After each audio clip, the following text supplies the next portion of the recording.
Yo, what is up, chat? How we doing, everybody?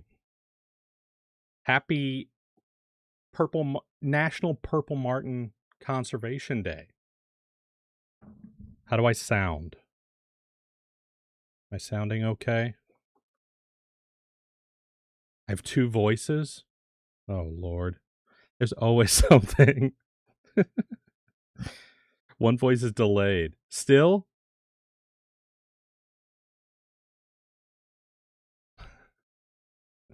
It's always something. Why is it looping back a mic? That doesn't make sense. Only hear one voice. All right. Mary, I'm going to assume. Okay, maybe you have two windows open. I also was looping it back for a monitor because very frequently my audio is very, very scuffed. So, okay, Mary, don't you ever do that to me again. Happy Purple Martin Conservation Day, everybody. This is a day. Sounds good on YouTube. Thank you, Deffy. Speaking of which, I am not running this through the Cammy, thank you for the sub on Twitch. Awesome. Thank you guys for the continued support. Yeah, we established Purple Martin Conservation Day a few years ago with Congress for the 10th of August because that was like the average day. I spent a lot of time trying to figure out what would be a good day for like an overall celebration of Purple Martin conservation efforts.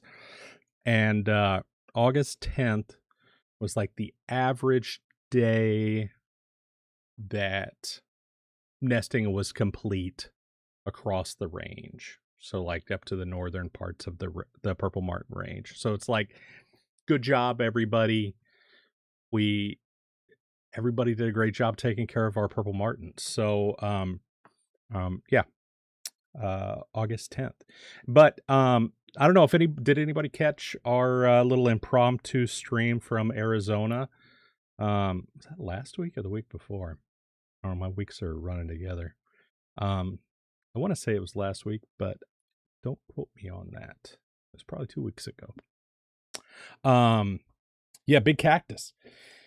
Yeah, so as soon as like right when our Nest Cam went off the air, basically the next day I left for Arizona to conduct Purple Martin research on the desert subspecies of Purple Martins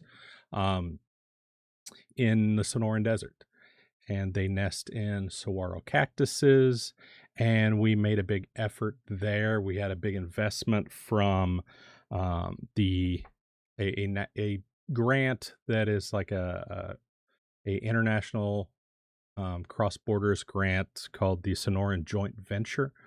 It's basically for research that happens on national park grounds, and Saguaro National Park outside of Tucson, and then the research that carries over, that same project carries over into the Sonoran Desert of Mexico. So we had a big investment from there to buy fancy pants satellite tags that are quite expensive, but give us live locations on Purple Martins.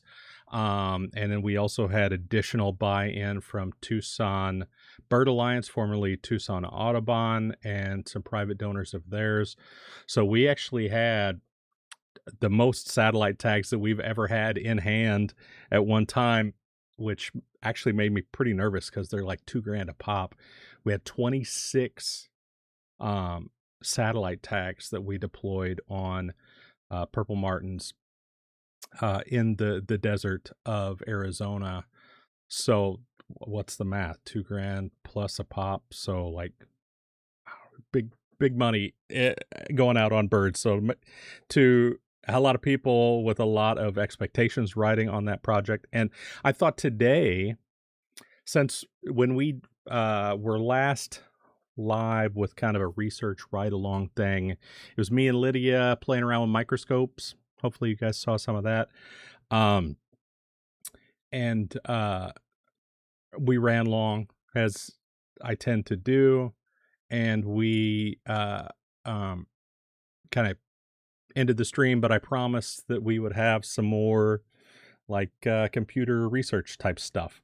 So I thought today we could look at some of the tracking data that we get both through the archival GPS tags. Those are the little bitty GPS tags. We put some on this season on live streams. Those are the ones that you like the birds aware, they go down, they come back, you have to recapture them, you have to download the data.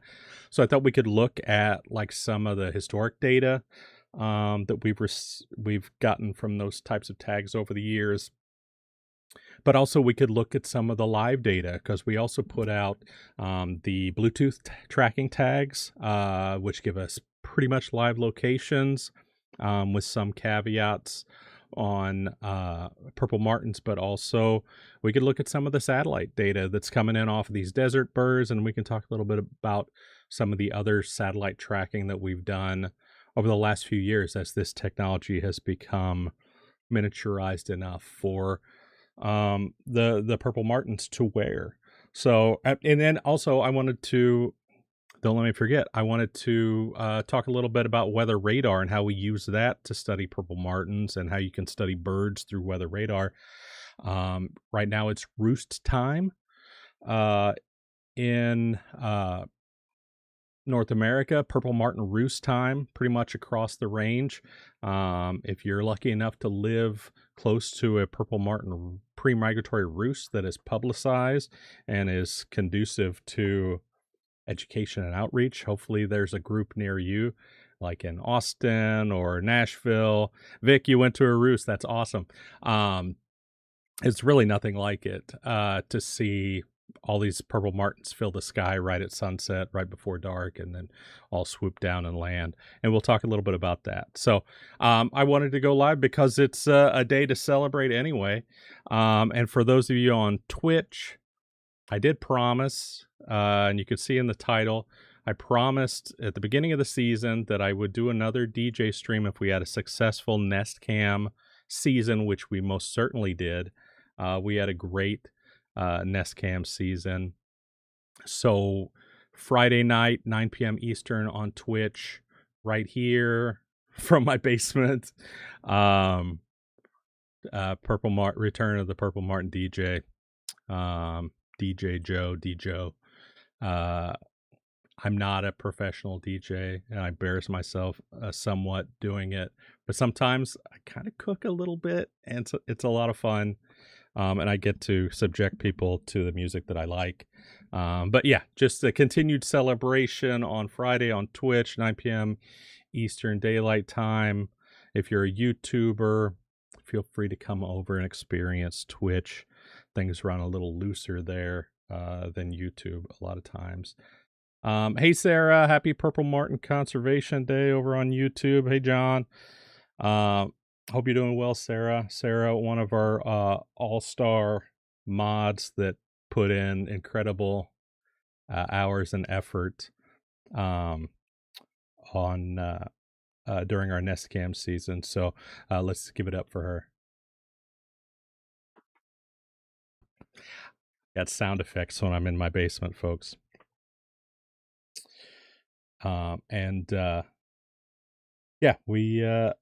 Yeah, let's start looking at some cool stuff. Sound good?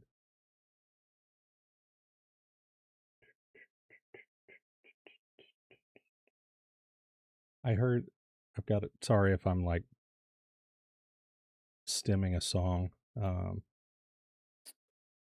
I've always got some kind of a song going in my head. All right. Can you guys see it? Can you still hear me? Is my audio break? Are we good? What you're looking at, chat, is a kind of a composite of years and years worth of archival GPS tag tracking data From across the range, different locations where we tracked birds. It's kind of a cross section of the it really kind of demonstrates the improvements in the tracking technology over the years and the capacity of these tags and the accuracy. So the early days, 10 plus years ago, were geolocators. And I talked a little bit about this on the microscopy string because um, we looked at the different types of tags under the microscope, and I talked a little bit about them. But these are the ones, the little light sensors, and they basically record how light or dark it is at all times wherever the bird is. It's like a little thingy that sticks out of the feathers. That's basically like the sensor on your nightlight. And from that, you can figure out how long the days and nights are where the bird is, and what time sunrise and sunset is where the bird is. And from sunrise and sunset, you get east and west, right? Like the time zones. Sunrise is earlier in the east than it does in the west. So if you know what time the sun comes up, you know how far east or west you are. Likewise with sunset, kind of looking at both those together, you can average. But also the relative distance between those two times is the length of day. And if you know the date and you know the length of day, then you know how far north or south you are. So that is because of the tilt of the Earth's axis. So it's kind of a cheat to figure out where you are in the world easily without the use of satellite. So this was like the earliest technology that was miniaturized enough for birds to wear, for songbirds to wear. And the first songbirds to wear these tags were actually purple martins at the Purple Martin Conservation Association headquarters, with research that we did in concert with York University and a researcher called Bridget Stutchbury, who I believe she's still working, but she switched to thrushes, and I don't hold it against her. She's studying a different bird. But don't forget where you got started, Bridget. Dr. Stutchbury. I don't know her that well. I guess to call her Bridget. And then as technology came along, GPS tags, the technology of GPS got miniaturized enough, and battery power, basically battery energy density and batteries was really kind of the big advancement that enabled this. So like more powerful battery in a smaller package, a lighter package, to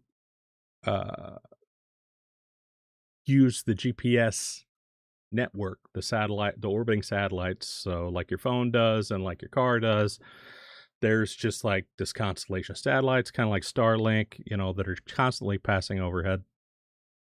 And the receiver on the ground basically is just constantly listening to these really weak signals from space of this satellite saying, hey, it's this time. Hey, it's this time. And then the difference in those times, you can figure out how far away the satellites are from where you are on the ground.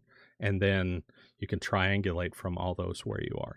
So the big kind of advancement for satellite or GPS tags was to get the power to do that miniaturized enough before you killed the battery. And then now solar panels have come along and gotten miniaturized enough and gotten more efficient that we can use solar on GPS tags.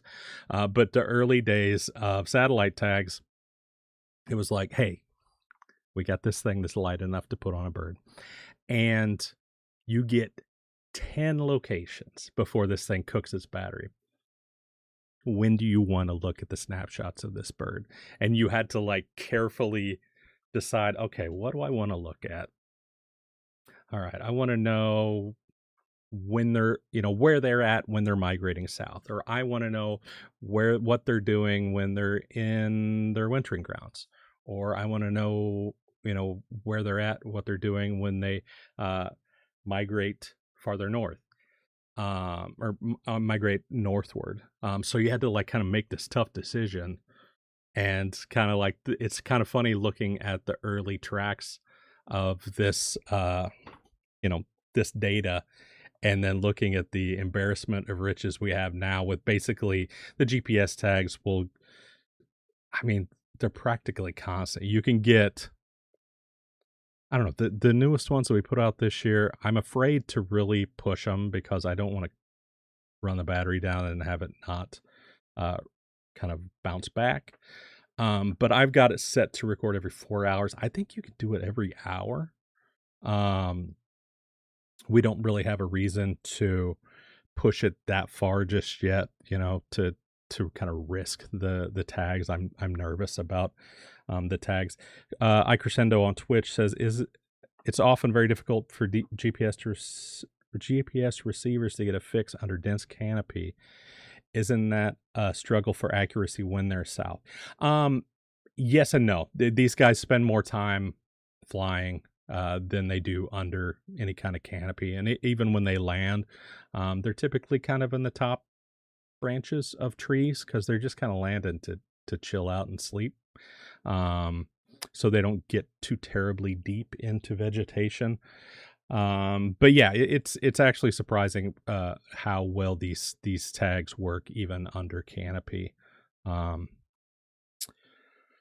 what was I saying? So yeah, the new tags are just like, it's crazy the amount of data that we get from them.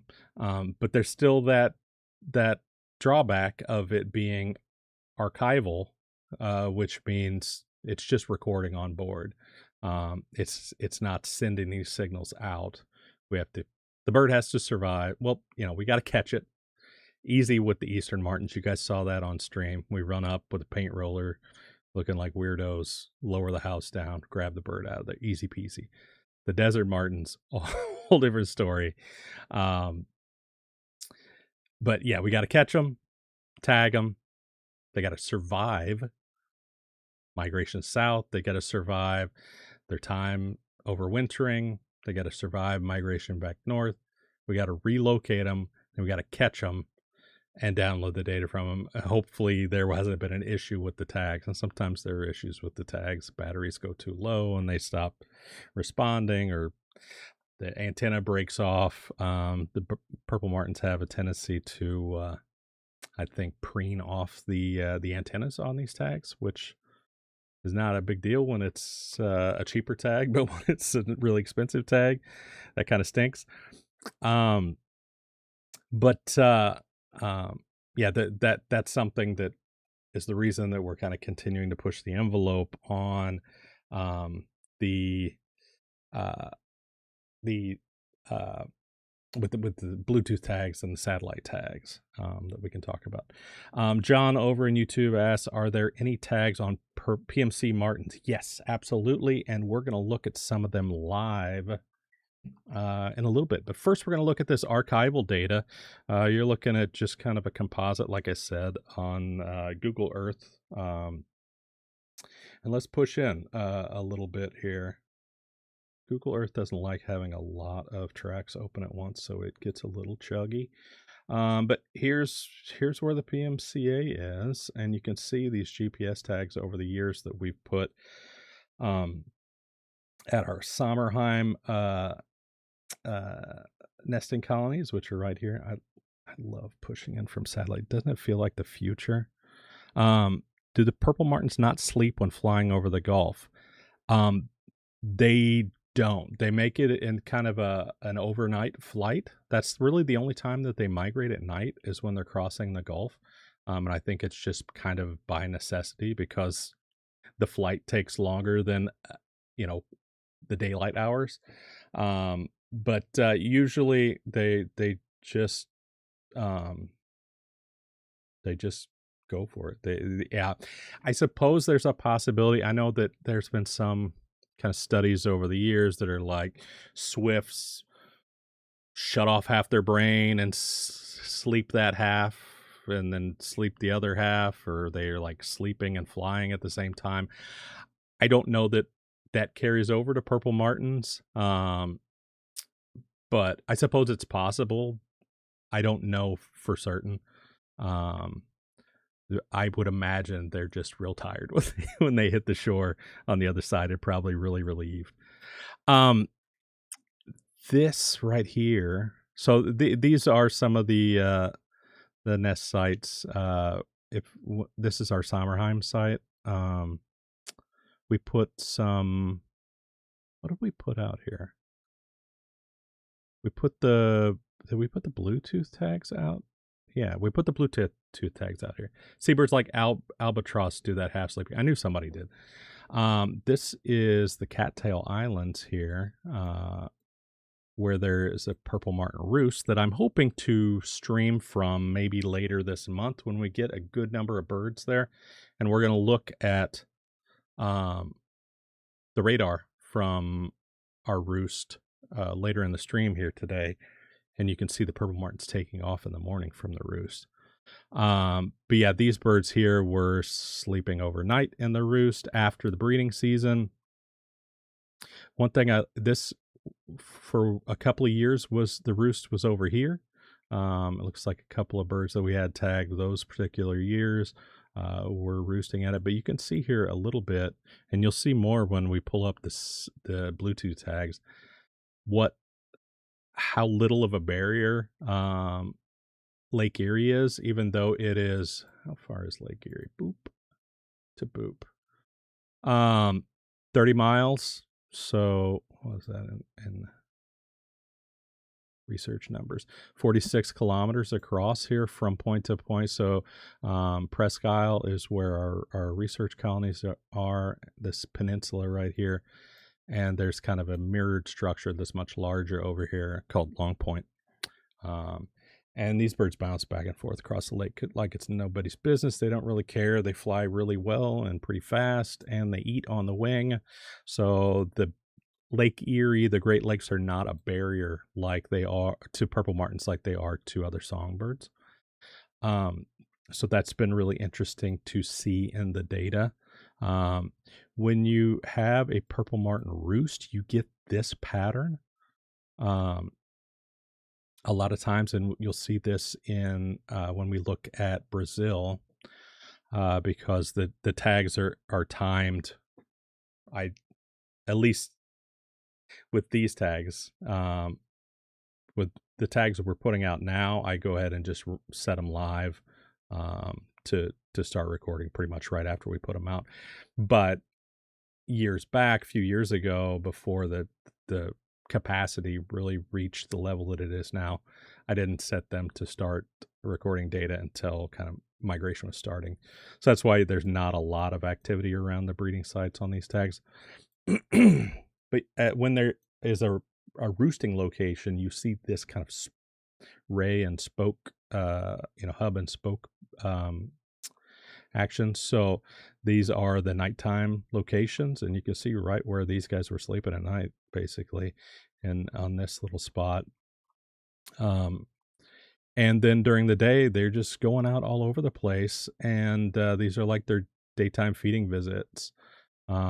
So primarily going out over land to feed, but at least one location they decided to head south over into New York State to go feed. But you get this kind of crazy, like really noticeable, spoke pattern. Here's another roost that a purple martin went to. We were kind of surprised that this guy went all the way down here to, I think that's Ohio. Yeah, that's in Ohio to roost. We didn't really expect our purple martins to head all the way down there to roost when there's a roost right here in our backyard, and then an even bigger roost right across the lake. But this guy was like, I'm heading to Ohio. Similarly, these are birds that were tagged in Connecticut at a school called Marvelwood School. Shout out to Lori Doss,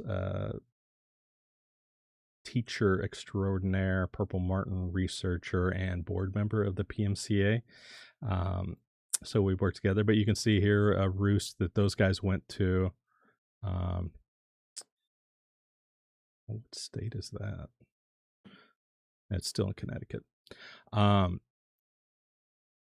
then a lot of them went down here to New Jersey to roost. There are a couple of pretty large roosts in New Jersey. One being on the Maurice River that does tours. If you're in the New Jersey area, I suggest you look up and try to book for next year a roost boat trip on the Maurice River. Some of you may notice this. I want to look at this in a little more detail in a little bit. That guy's got a crazy track, doesn't he? We put out tags in Wisconsin, Minnesota, Texas, lots in Disney. Disney is a great research partner of ours. They've funded us quite a bit through Disney Conservation Fund. WJC does the boat trip every year, Sarah. That's cool. Yeah, it's amazing. I have to make it out there. I was thinking that I was going to try and do it next year, but since we're planning a Purple Martin conference next year, I don't know that I'm going to make it next year. So I might have to go. Interesting that they all went to Florida. Yeah. Can you imagine going to Florida on purpose? Sorry, Florida.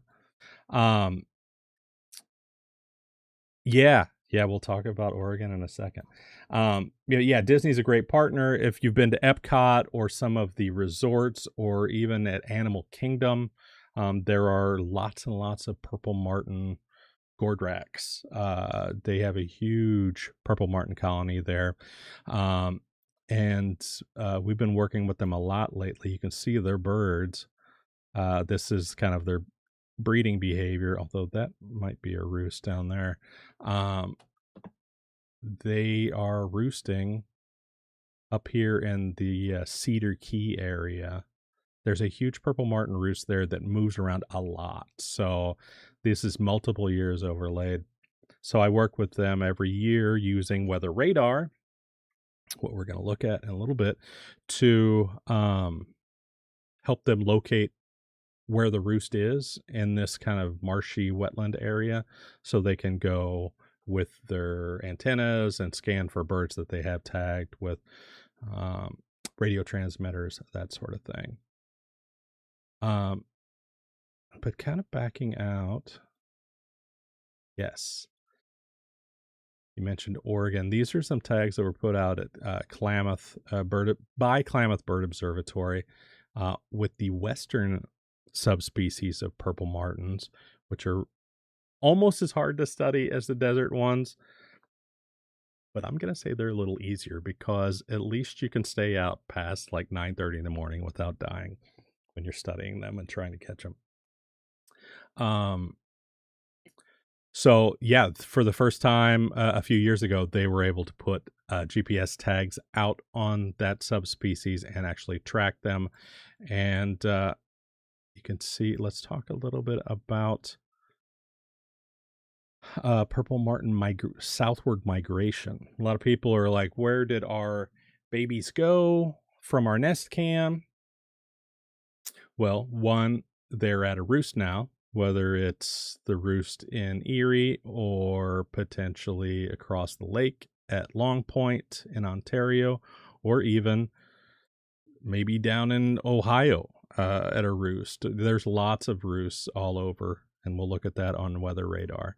But after they spend some time at a Purple Martin pre-migratory roost where there's thousands, tens of thousands, hundreds of thousands, even in some locations, maybe even 1 million in a couple of locations of Purple Martins every night coming in and filling the sky right at sunset, flocking together, and then diving in.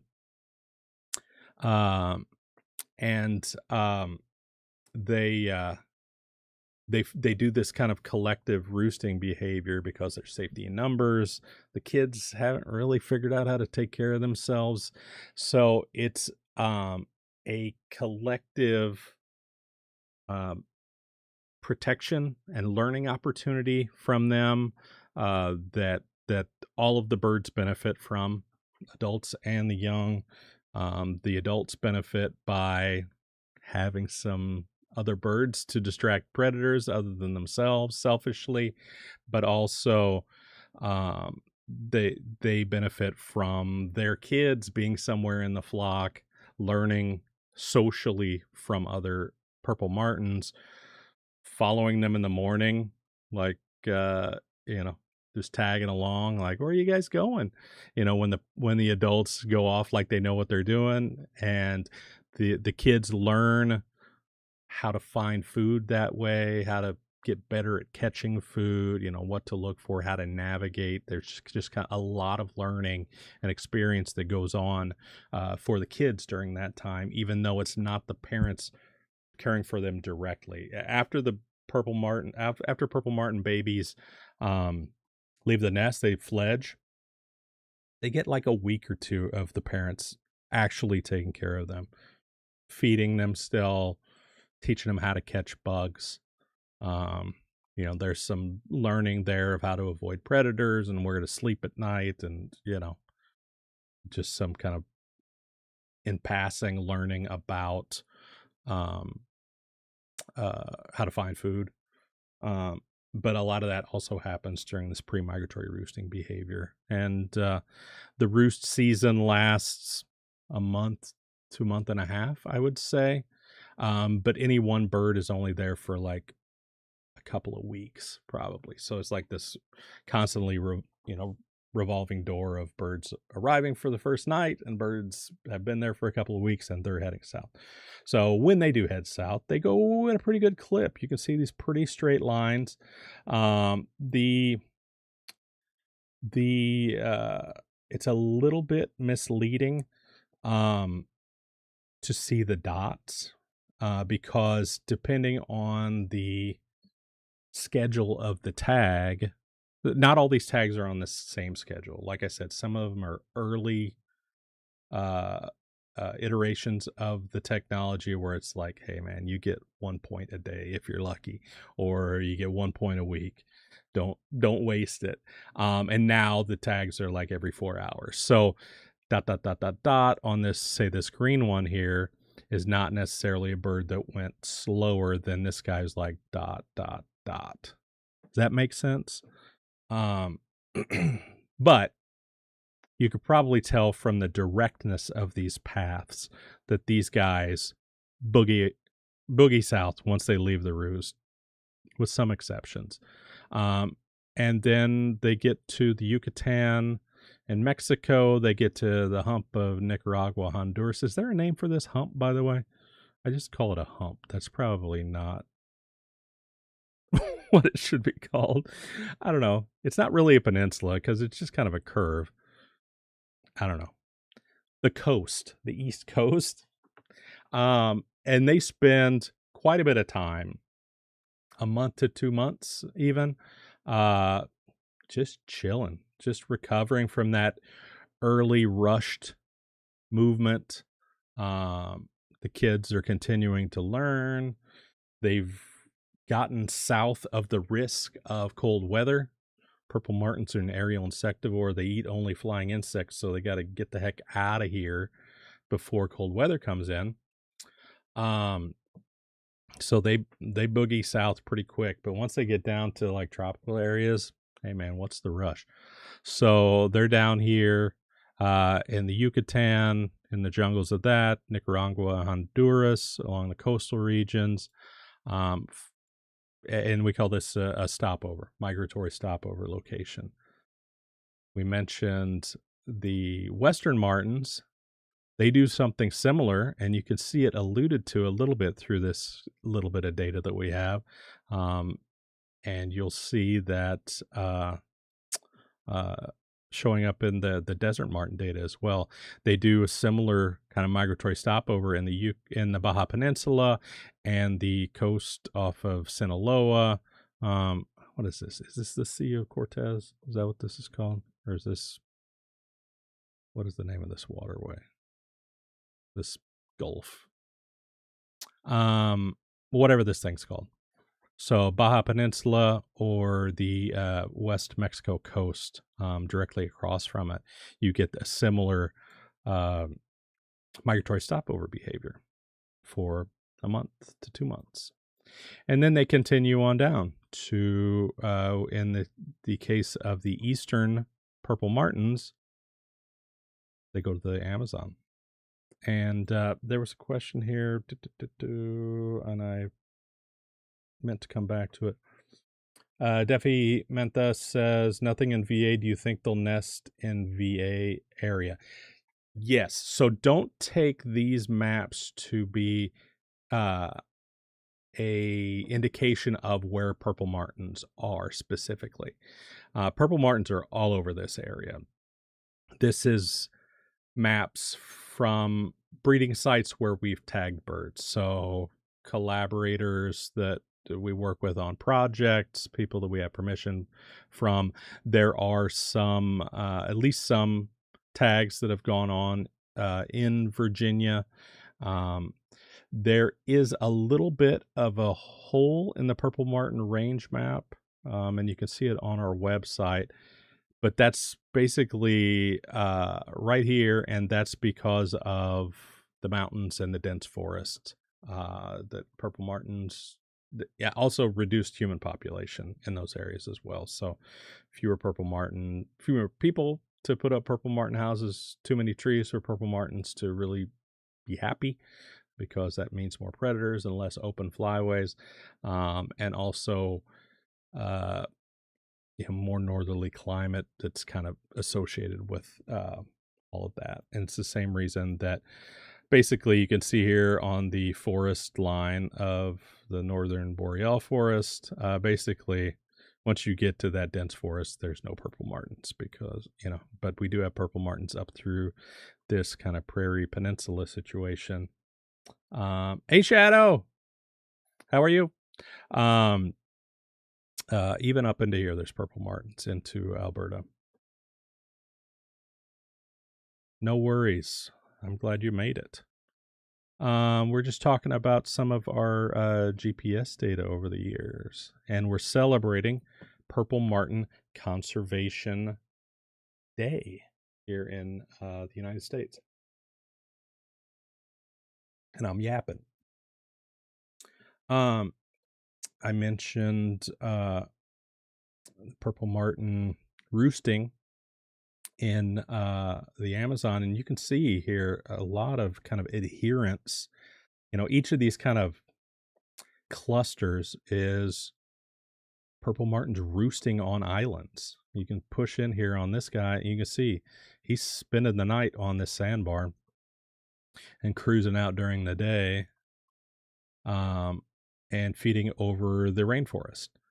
And you can see here that basically the purple martins are mapping out the river systems of the Amazon, at least the eastern purple martins, with some exceptions as you get farther south here into deforested areas that are more agricultural.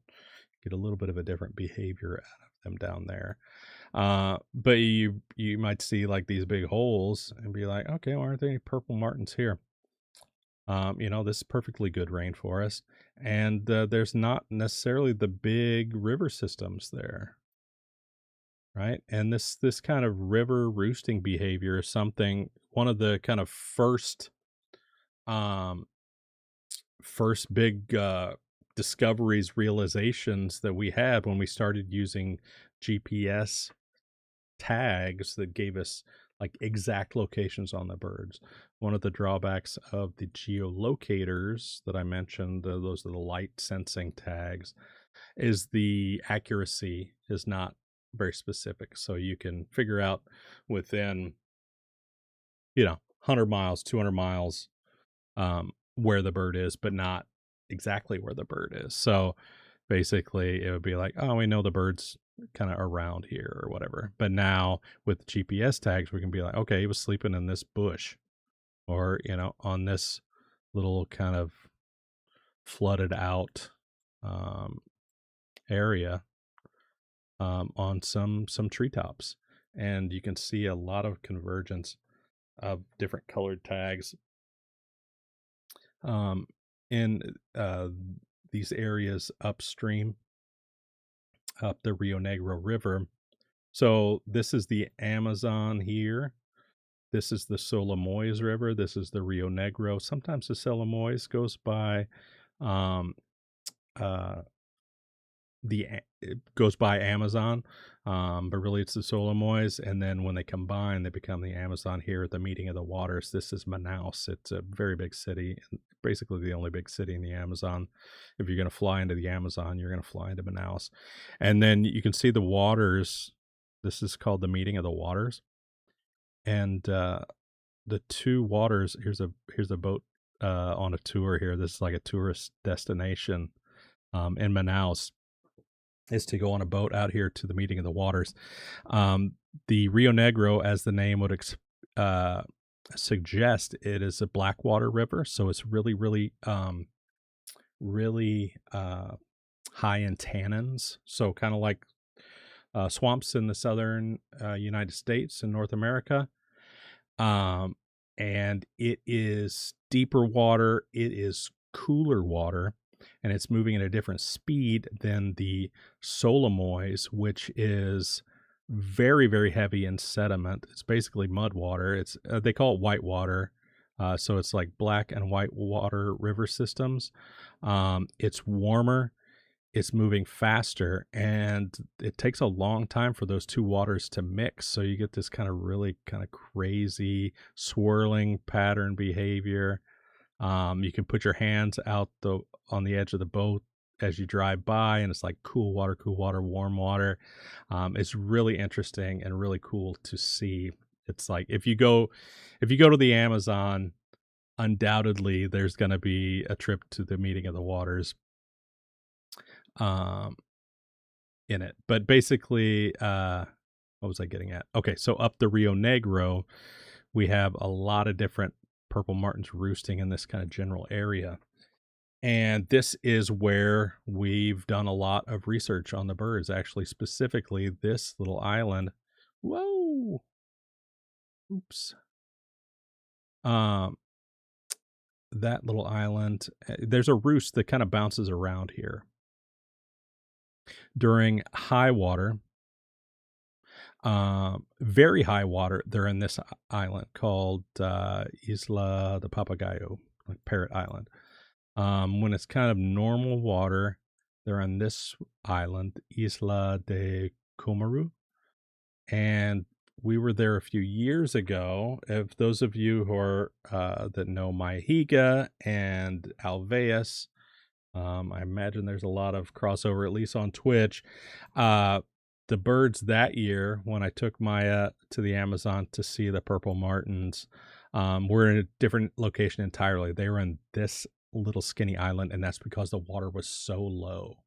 The reason the martins roost in these river areas is because during the rainy season, the water is like 50 feet higher than during the dry season, and this is basically all wooded during the dry season, and the water comes way up, and it just exposes, just the tops of the trees are exposed. And depending on if it's a high water year, if it's a low water year, or extremely low water year because of drought, the conditions on the ground are much different.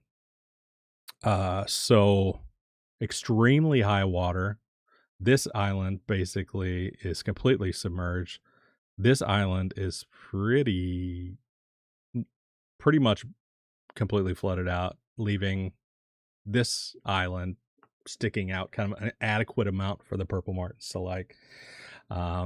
Moderate water levels. This is kind of, the trees are a little too big. The martins don't like it being that big, I guess. They're going to this one. And then when the water's real low, these are basically terra firma. You know, this is just an extension of the land, basically, with whole full on trees. And then this is kind of the appropriately exposed distance for purple martins to like it. But there's this kind of reliance all over the Amazon river systems of purple martins on islands, flooded islands in the river systems for overnight roosting. And you can see it just absolutely jump off the page here, with all of these roosts being associated with river systems. And that's something that, because we do this research, we're able to discover.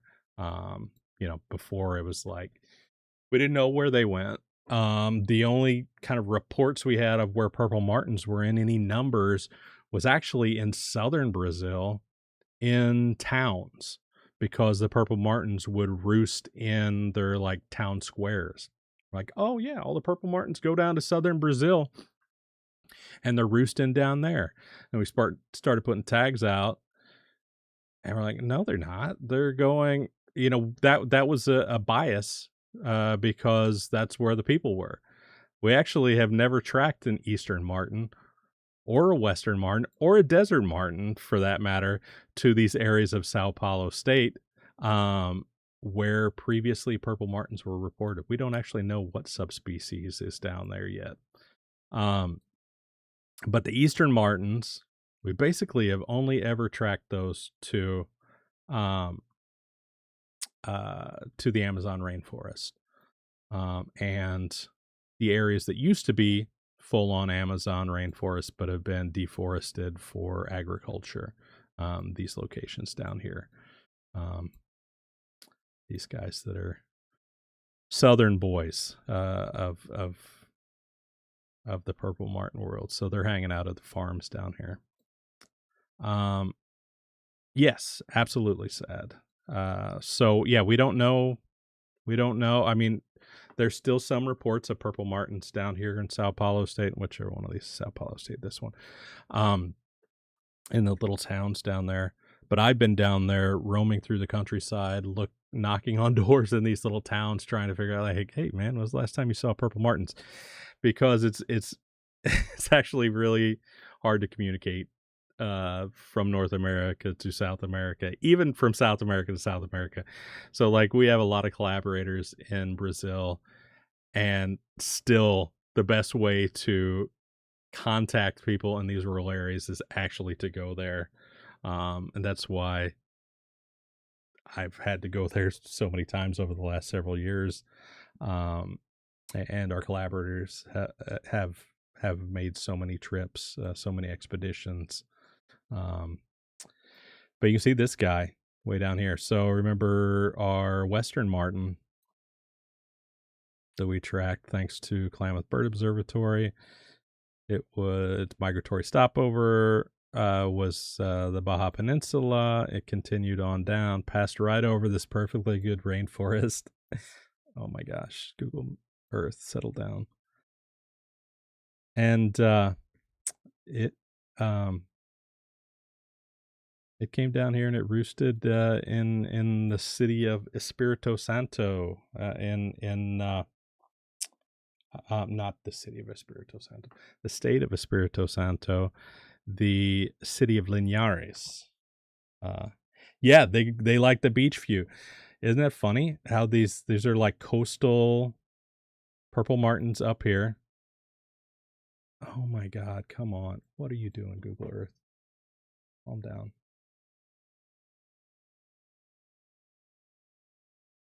I promise this computer has enough juice to handle this. It's just Google Earth is a mess when you have a lot of maps. So yeah, these guys are doing too much. They are going so far, so much farther than is necessary, but they're evolutionarily and genetically predisposed to make this crazy trip. Yes. QGIS, ArcGIS, ArcGIS Pro, I don't always have the money for licenses for. QGIS, I use sometimes, but for kind of quick and dirty,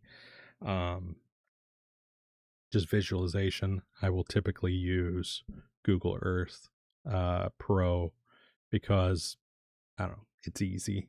It's less taxing on the computer, even though it doesn't handle this quite as well. So it's not what we use for analysis or anything like that. It's just for kind of quick and dirty visualization, compositing.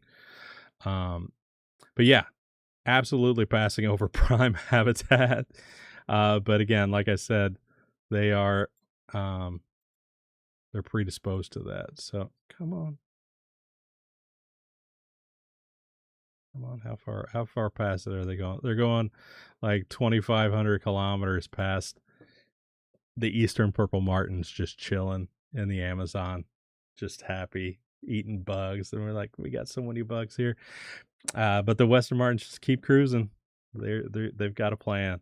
So they're going down to this coastal area of southeastern Brazil, and this is a really small sample size, but we have some other tags since then that are adding to that. And I mentioned the satellite tags that give us live location. 2 years ago, I went down to this very town at this very roost that's indicated here by a couple of their GPS birds,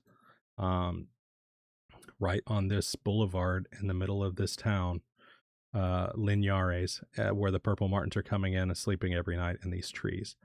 Let's see, which one is it? Which parking lot? When I was there, or which one was it? I don't know. One of these, right? It was like right in here. And we caught a ton of birds, and we put satellite tags on them just to verify, to track them, because these guys, even though I said the desert martins are much harder to track, the western martins are pretty dang hard to track because they are also using a lot of kind of more natural habitat to nest in. So huge, coastal pine trees that are, 50 feet tall, and they're up in a woodpecker hole. It's not spiky like a cactus, but you're still not getting the birds out of there real easy. The nice thing about the western martins is there are some western martins that do nest in like eastern style purple martin houses, so gourds or little wooden houses that people put on piers on the coast. That makes it easier to catch the western purple martins. All right, I have sent us around this map long enough. Oh, this guy. We'll come back to this guy. I can't forget that guy. Western and desert martins make do. Exactly. If you have time, I'd love to see where martins from Nebraska cluster after they leave. Do they all congregate in the same general area in South America? So that's a great question. So our early research, when we started getting these tracking tags back, was like, do Pennsylvania birds all hang out together in Brazil? Do Wisconsin birds all hang out together? Do Nebraska birds all hang out together in Brazil? Or are they all mixed? That's called migratory connectivity. It's like birds from one spot, birds from one spot. They kind of stick to themselves regionally. And what we found is that that's not really the case within the subspecies. There's some indication here recently that we need to revisit that, but overall, what are you doing? Chat, sorry. There's basically, they're not hanging out together. There's weak migratory connectivity within the subspecies. So a Wisconsin bird and a Florida bird are hanging out together. They're just like, everybody's just jumbled up in general. But we're seeing differences where the subspecies themselves are going. So lots and lots of tracking data on eastern martins over the years. Never anybody outside of really the Amazon area. Started getting some data back on western martins. They're pinging way the heck down here. Desert martins, you'll see in a minute, they're pinging way over here. Not really in the same ranges as the eastern martins. So strong migratory connectivity within subspecies. No, but between subspecies. Maybe I'm saying that backwards. Yeah, what on earth makes them want to go so far is so cool. Yeah, it's crazy, right? So really, that's a great question. People will ask, like, why bother? What are they doing? Why do purple martins do this at all? There's plenty of trees, there's plenty of bugs. why migrate at all? Why did neotropical migration evolve? And there's a lot of potential reasons for that, and it's probably a lot of different things. I think purple martins evolved in the tropics, in the Amazon perhaps, and then over time began to migrate a little bit more and more over the years, over the eons. Glacial, the ice age receded, glaciers receded up into North America, and we've got this kind of free real estate. We got trees, we got bugs, and we don't have any other purple martins competing with us. And one of the things that people don't think about is that when you're at the equator, 12 and 12, 12 hours daylight, 12 hours a night, pretty good. But as you get farther north in the summer, the days are even longer than that, right? I mean, as you get way north, the sun never goes down in the summer, right? So you've got a lot more hours for catching bugs, feeding babies. And with the seasonality that increases as you head farther north, you get more concentrated food availability. So if you eat flying bugs and you're going to go to an area that's only warm enough for flying bugs for a few months out of the year, those bugs are all going to be coming out at the same time. So it's like concentrated seasonal flushes of insects and increased daylight foraging hours and decreased competition from themselves and other species is what over time caused this kind of outrageous migration to evolve. When, to our eyes, dude, the Amazon's fine. When I go there, there's plenty of bugs. If I was a bird and I was lazy, I would just chill there. But overall, evolutionarily, there was a benefit to go farther north every year, to be the most northerly guy, because you get the longest days, you get even more concentrated timing of insects. So that's why this kind of neotropical migration has evolved. But that doesn't necessarily explain why these doofuses are flying, 2,500 kilometers past perfectly good rainforest. And that's just kind of a remnant of their evolution, of their experience, of their genetics, why they are going to where they go. All right. Oop. Let's see here. Take that and put it over here. Close that. Close that. All right. Let's look at satellite tags, shall we? So again, these satellite tags are the kind of mega expensive options right now, but they're the only one that gives you true live location on the birds, whether there's people there or not. Which, whether there's people there or not, is where the Bluetooth tags falls apart right now when it comes to tags that are small enough for purple martins to wear. So let's look. All right, this is gonna show a bunch. Let me pull up chat here. Did you talk about the wild red line bird? No, not yet. We're gonna come back to it. All right. So this is the last 14 days of data, and this shows all those satellite tags that we put out in Arizona. But it also shows, oh my goodness, I'm going to get rid of the points because that kind of blurs it a bit. Why is this? How do I make the background not look like this? Nope, that ain't it.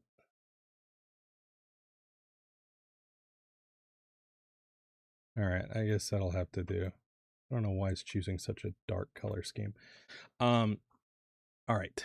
So we've got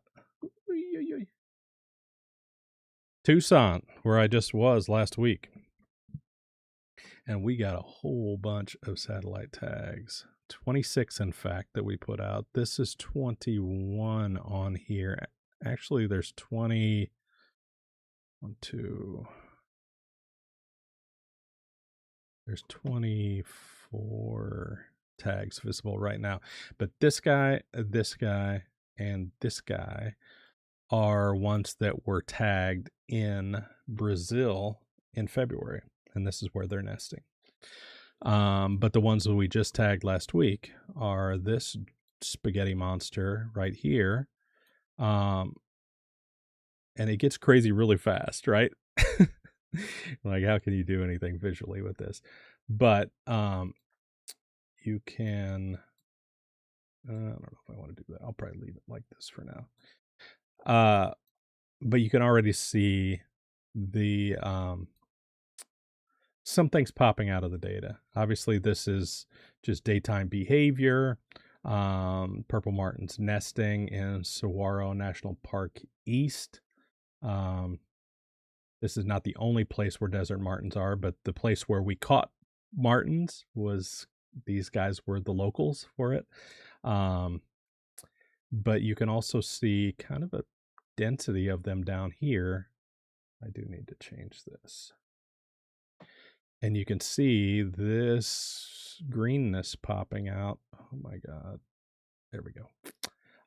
These are pecan groves. So, yeah, super spaghetti. This is a pecan grow operation. These are mines. Arizona is an ecological mess, despite having just amazing natural habitat in the Sonoran Desert. But get stuff like this that the martins are happy to take advantage of, perhaps to their own peril. But yeah, this is an area that is heavily irrigated. You can tell because it's green. It's the only green thing in the desert. Cool siren. And the purple martins are roosting in this. I really wish these pop-ups weren't chasing me around, but they are. We found purple martins use this as a overnight roost. We thought we were going to catch martins there, but we actually got a location that was even more conducive to purple martin catching in a subdivision. And I did not stream from there, but in a subdivision in kind of southeastern Tucson, where there was about 50 birds a night landing in a particular tree that we were catching them out of. So these are those birds, some of whom have already begun. Oh my God, why did it choose this color scheme for the dots?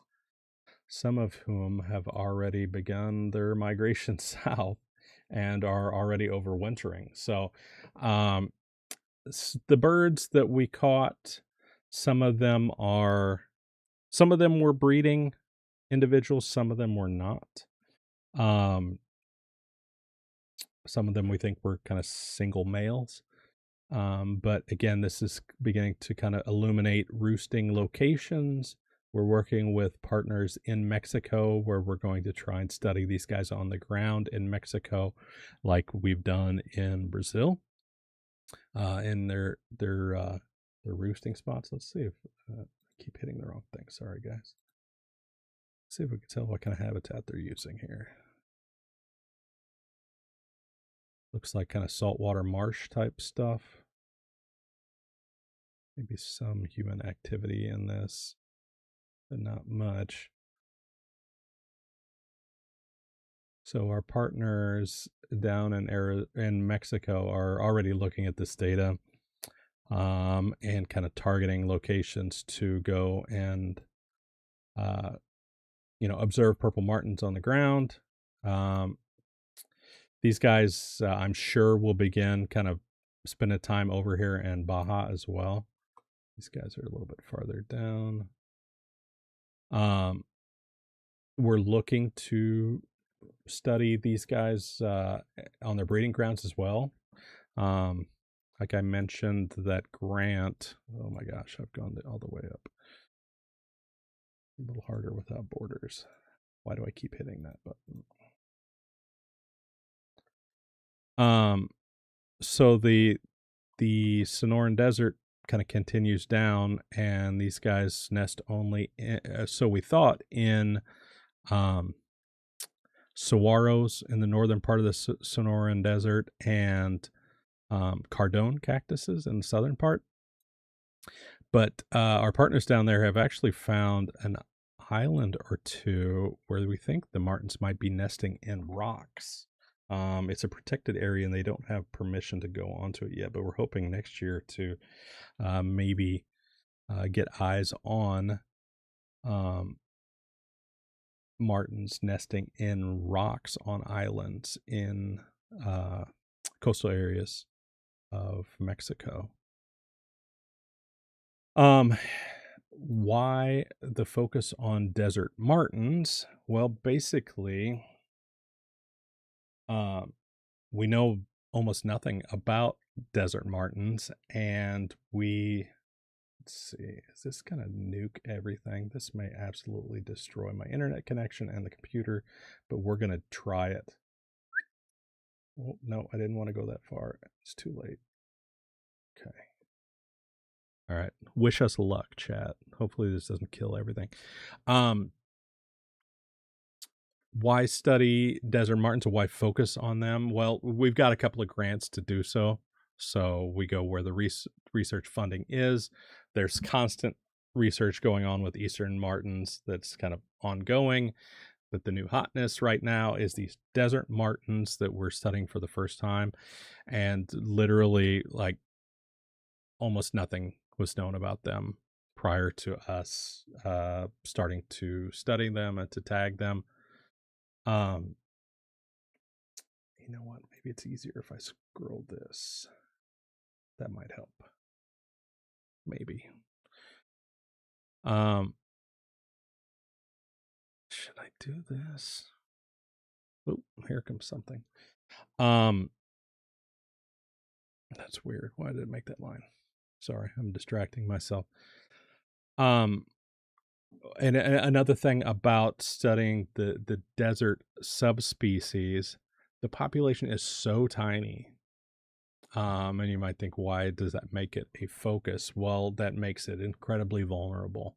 And it is a purple martin, so it's under our umbrella of what we're supposed to be as an organization conserving. And I think these very, very unique subspecies deserve conservation just as much as the eastern subspecies that makes up 99% of the purple martins in the world. We've got a whole army of people that are dedicated to taking care of these guys on the breeding grounds. And we continue to work with them, and we will always continue to work with them. And we are still looking to better understand them in their overwintering range, because they spend more time there than they do in our backyards in North America. But these guys are criminally understudied. I don't know what these little straight lines are, so we're just going to ignore those. But you can see these are the desert martins that how we've tracked. Oh, I know why that's like that. Oh no, it made it go away. All right, we'll wait for that to load up. But yeah, we're looking to answer the questions for all purple martins. And these desert ones simply we know nothing about.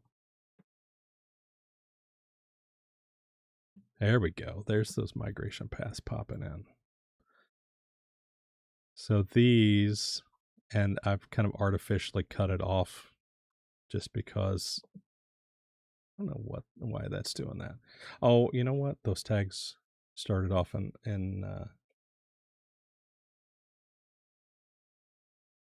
Do that. Do that. Maybe that'll make that go away. Western martins won't. Did you say the Western martins won't live in gourds? No, some of the Western martins do live in artificial housing. It's just not as ubiquitous as in the East, where they're completely reliant on it. The majority of Western purple martins, and the range of them is just basically along the coast, and then some kind of like polka dotted areas through the Rocky Mountains. The majority of those nest in tree snags, like the historic traditional habitat. But there are some people who have gotten them to move into gourd racks, and there's little wooden houses that people will put up along the coastline that they will also move into. There's no such analog for the desert martins. They only nest in the cactuses. But you can see here for the first time, ignore this straight line. That is just a byproduct of the tag being on in Arizona and then me turning it back on when we were in Brazil. And also ignore this little crazy line here. Sometimes the satellite gets a bad signal. But you can see the migration path back north of these guys, coming back to the breeding grounds. This is the first time we've ever recorded that. But they come up pretty much like normal purple martins, and then they start to hug the West Coast. Yeah, Pixel. I forgot that you got your sister on the West Coast. That'll be really cool. Let's see. Try not to make the computer start on fire. Need to go to 2024.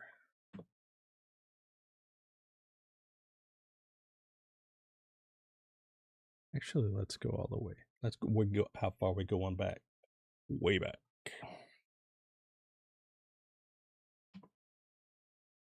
All right, you can see here the first satellite tags that we put on in 2023. We were able to catch a couple of martins down there in 2023, and their southward migration, similar to that which we're seeing now in 2026 with the tags we just put on.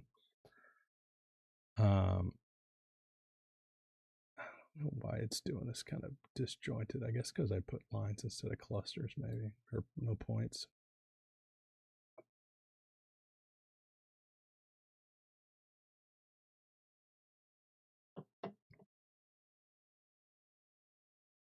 Sorry, I'm just trying to like quickly visualize, pull these up, and this website, just due to the sheer amount of data that these tags give us, it absolutely chokes. Maybe while that's going, we can look at the Bluetooth tags that we put out on stream this year. Does that sound good? Let's see where those guys are. So we put out 7 tags, and here is where they currently are. Ignore this guy. Let me turn him off. That was one that we did not put out. And still sitting at my desk. But we've got, shockingly, this guy. I don't know what he's up to. That is a crazy path. But you can see all the other ones, minus the guy in the red, that it looks like he's kind of going down. Remember that GPS track? Remember this guy went to Ohio? Is he going to the same place?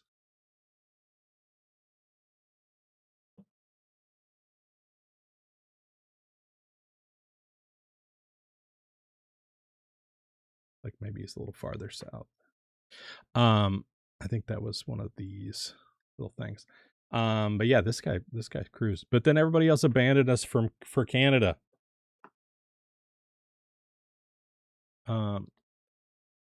Yeah, you can see 3 of them still this. Well, let's see, 8, 10. These are locations from today. They're not necessarily still at this location, current time in UTC.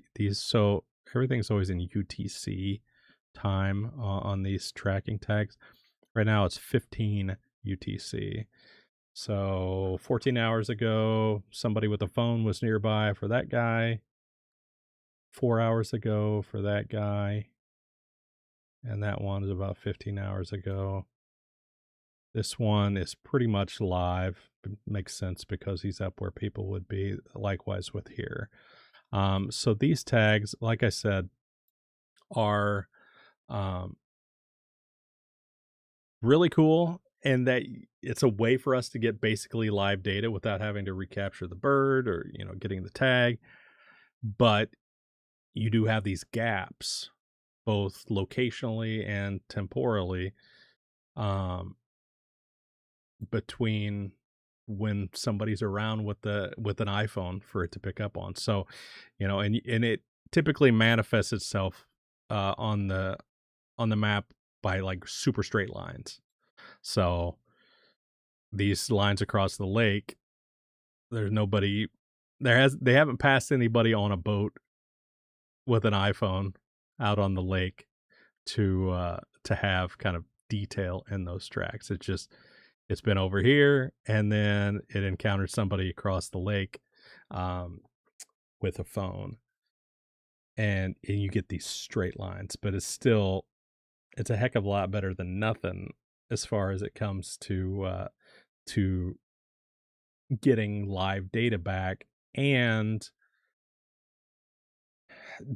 it's another tool in our toolbox for studying purple martin movement and location, which is mega important. We need to know, you might see this and be like, why does it matter where they're flying right now? Or why does it matter which routes they take? Or why does it matter which habitat they use on the way, or where they're at in Brazil? And that's what they're exposed to. So where they are determines their survival. It determines the risk that they face. Are there appropriate habitats available for them to be able to hide, to keep themselves safe, to have enough food to eat, healthy food to eat that's not been polluted? Has previously appropriate habitat been destroyed in a location, making them move to somewhere that's less ideal for them, and that puts them more at risk? Identifying what kind of habitat they use and where they move and how they move is of utmost importance in understanding their conservation. And some of that is understanding these post-breeding movements. Where are they going? How are they behaving? What risks might they be facing along the way? Are the habitats that they're using, are they at risk? Is there a particular place that seems really important for lots of the purple martins? And is that place safe? So, you can see here a little bit of the bias in the data, right? This is the peninsula, and this is the road where people are driving, and they're being detected by birds or by phones along the way there. This looks like almost like a little mini roost situation here, but maybe not. Okay. See, I just fell victim to it. This kind of spoke behavior here that on GPS tags looks like a roost, on the cell phone tag or the Bluetooth tags is the result of not many people being around. And as you push in, there's whoever lives in this house has an iPhone. Whoever lives next door might not. This might just be picking up these people as they're in their driveway. Likewise here, there's an iPhone. It's a little bit of a Big Brother thing going on here, but this kind of behavior here. The birds were somewhere around it, probably just in this. Let me probably just in this, in this wooded area, probably feeding over it during the day, and kept pinging off this person's phone um, at that house. And it starts to look like a roost to my mind that's used to looking at roosts on the GPS data. So that's a bit of a something I need to adjust to. That sort of a pattern doesn't always equate to a roost when it comes to these Bluetooth tags.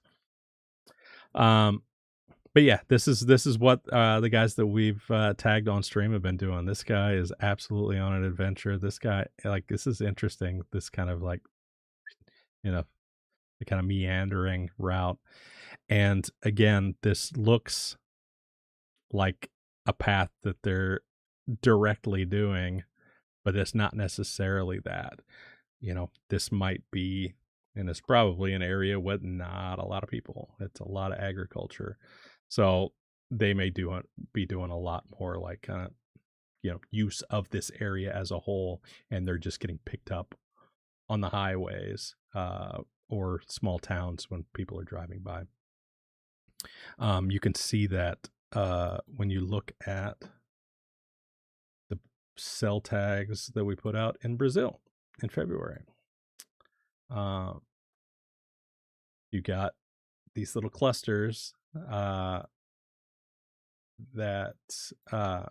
basically correspond with little towns.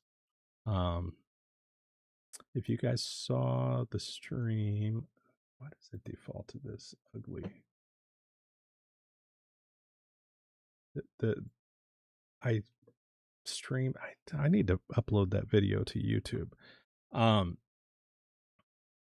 I streamed a little bit of our research in Brazil in February. We were at a location that had signal.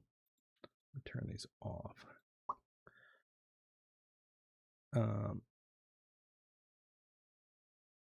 This little town called Triunfo, in the state of Pernambuco in eastern Brazil, where we have tracked a couple of.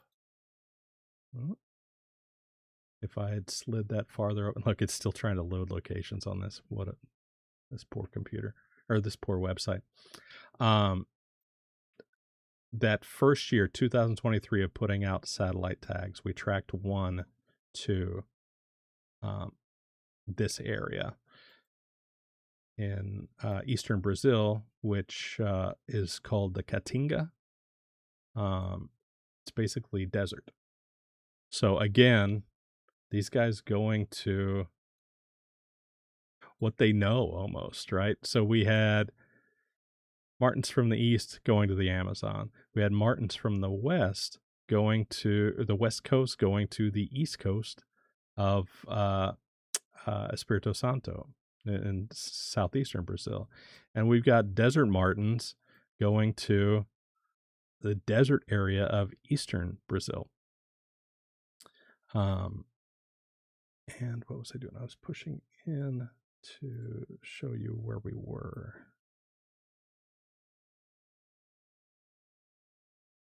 Oh no, everything's oh no.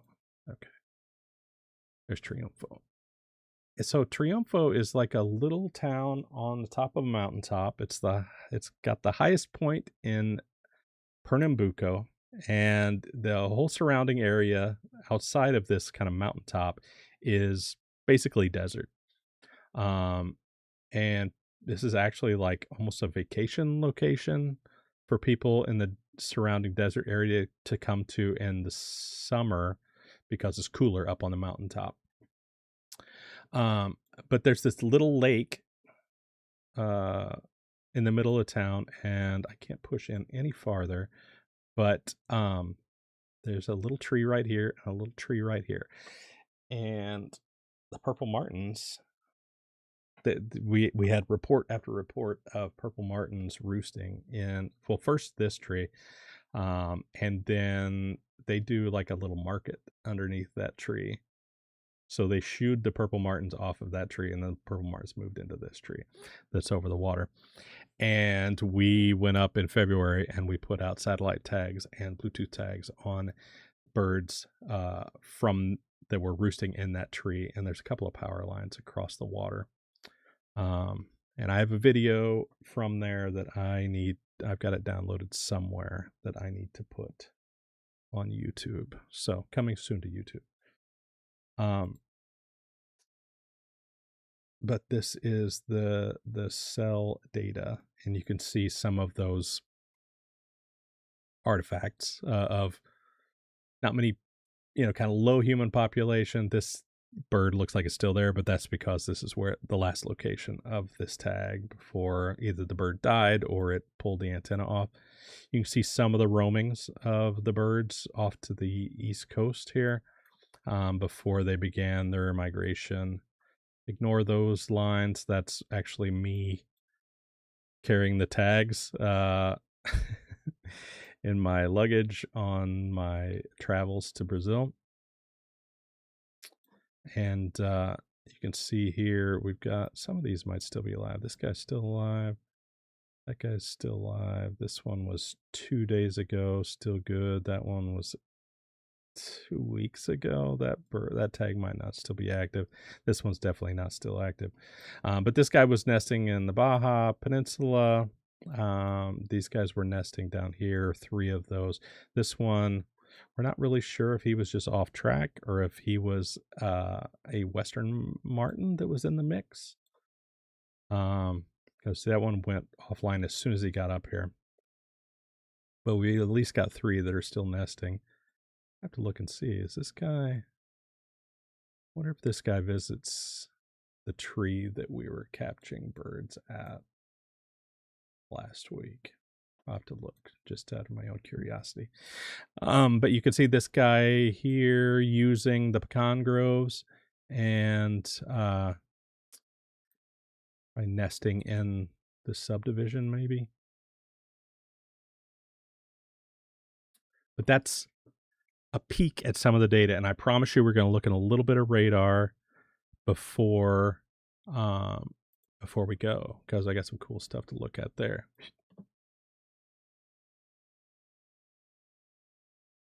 So I mentioned we use weather radar for studying purple martins because you can see their roosts.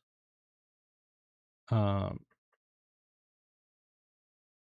we doing? Everybody hanging in there? I got a little deep in the weeds there, didn't I?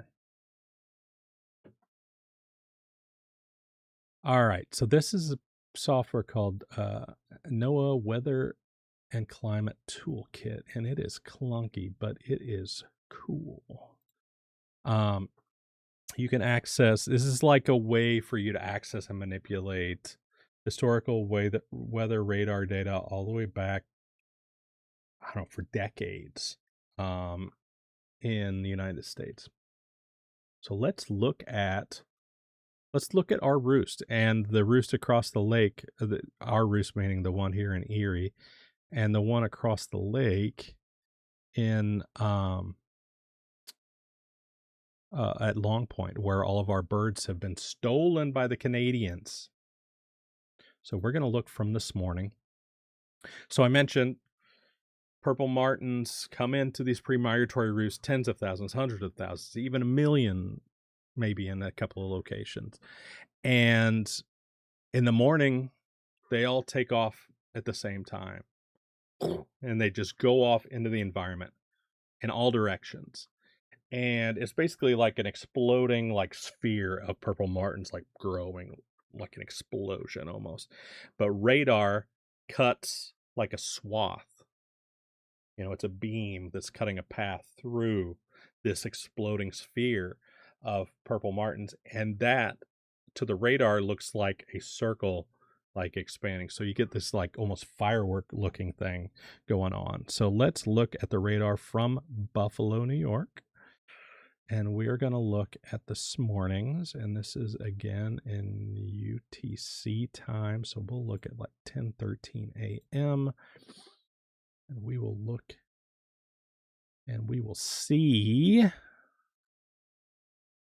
All right, there's some rain on the radar. All right. Yes. Yeah, cool. Cool, crit. Yeah. So yeah, there's so many basically to weather radar, and this is like a problem for weather forecasters or whatever. Um Birds are giant raindrops to weather radar. Um they're able to filter that out typically. Like when you look on your weather websites or whatever, you don't see the birds, you don't see the bugs, you don't see the leaves that are blown up in the wind, you don't see the bats because they're able to filter that out because let me switch the other cam so you can see me miming things out. All right. So for I don't know, maybe like 20 years now, the US made a huge investment in weather radar to something called dual polarization radar. Basically, what that means. So, radar is a wave, right? Electromagnetic wave. Waves go like this, right? So, typically, you can have a wave that is polarized. If you wear polarized sunglasses, that's only letting in waves that are in like a certain plane. It doesn't let in waves that are going any other way except for one, and that cuts down on glare. So, like, if you're in your car, the sunlight comes in through your windshield, it hits the dashboard, and it gets scattered, and it's like the wavelengths are all twisted up, and it's this glary mess. If you have polarized sunglasses that just show you a single version of all that kind of jumbled mess, that cuts out some of that glare, right? So, in a very similar way, we have dual polarization radar that has, instead of all the different polarizations, planes of this radar wave, it's using one that's going this way, so coming right to you, and one that's going this way, so sideways. So you've got two planes, dual polarization, two polarized waves that are going. And if you're a raindrop, you're pretty much spherical. They're a little bit oblong because of the effects of the wind, but for the most part, they're spheres as they're falling through the air. Birds are not spheres. Bugs are not spheres. So the system. Sorry, I took chat away. The computer systems that analyze the radar, they look at the reflections that are coming back, because that's what radar is, right? A beam goes out, it reflects back, and it compares the reflection from the vertical and the horizontal polarized. And for reflections that don't have those strengths of reflection pretty much match, then those are not rain. Those are differently shaped objects. So, like a bird that's, say, long, it's going to have a bigger reflection in this than it is in this because it's not a circle.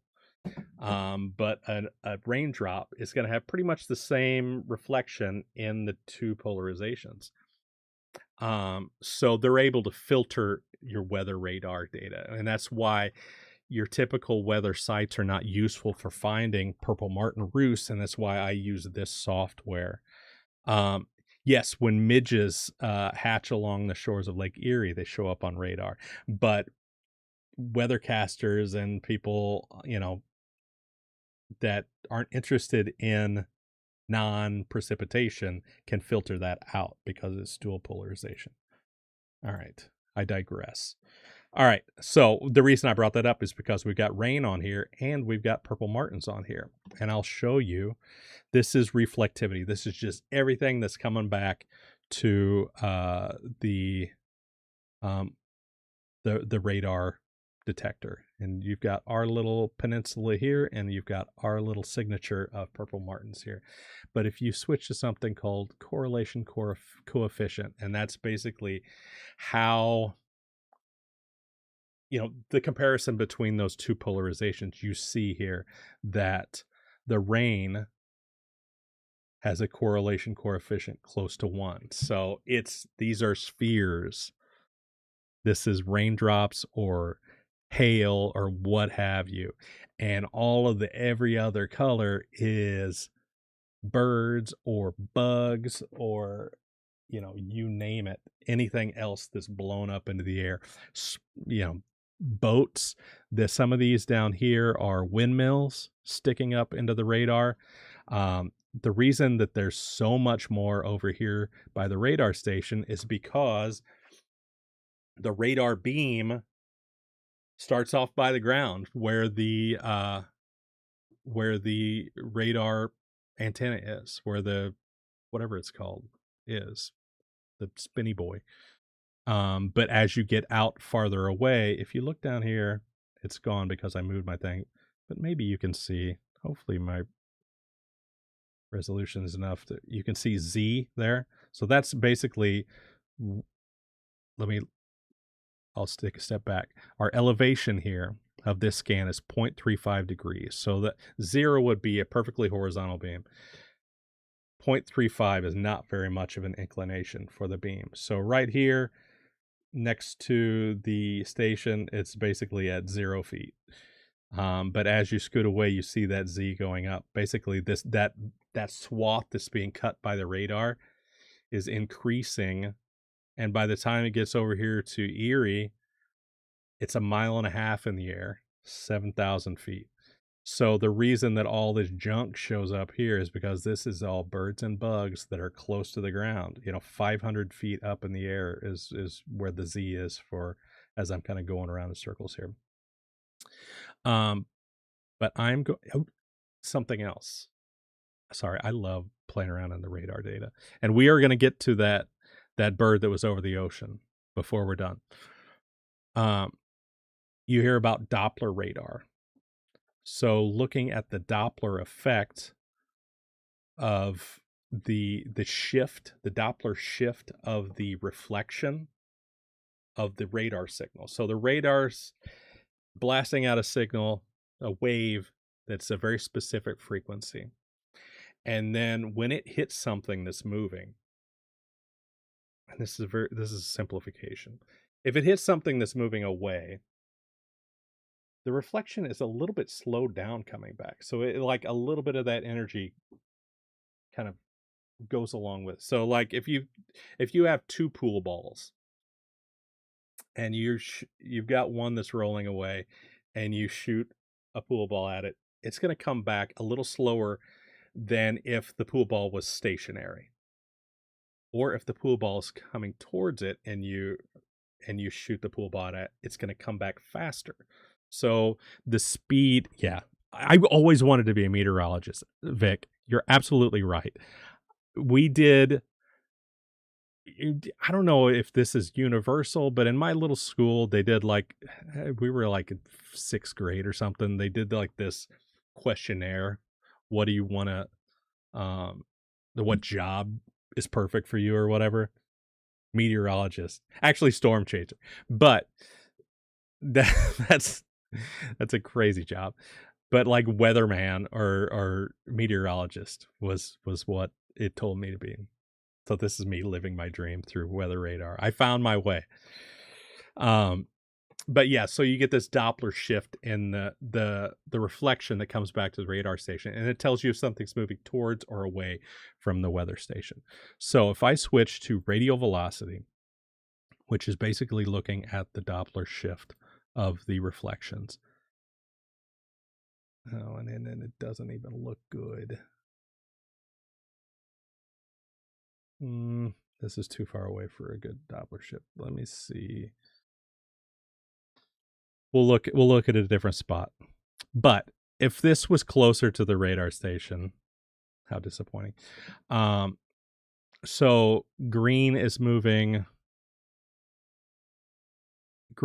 away from the radar station. Red is moving towards. If this purple Martin Roost was closer, it would be half red, half green. We'll find one. But let's switch back to reflectivity for now. and we are going to, actually, we can leave it like this. We'll back up in time. So let's go to 10:07. I'm going to get to where this roost is just taking off, and we'll do a little animation. Hope I'm not boring everyone. Hey, Hoob, how are you? We're looking at radar. We're looking at purple martins on the radar. All right. Purple martins are diurnal migrants. And let's go back a little farther. With the radar in VCP 215, it's not showing up very well. All right, let's animate like an hour of radar, and you can see that the purple martin roost popping this morning. Locked in. You're learned. Excellent. All right. So you'll see it start to happen here. Here's a purple martin roost here. There's a purple martin roost here. Here's our little purple martin roost that all of our tagged birds have abandoned to go across the way. Here's a purple martin roost. You got actual rain on the map here as well. Yeah, we got big storms on the way, actually. It might be storming outside right now.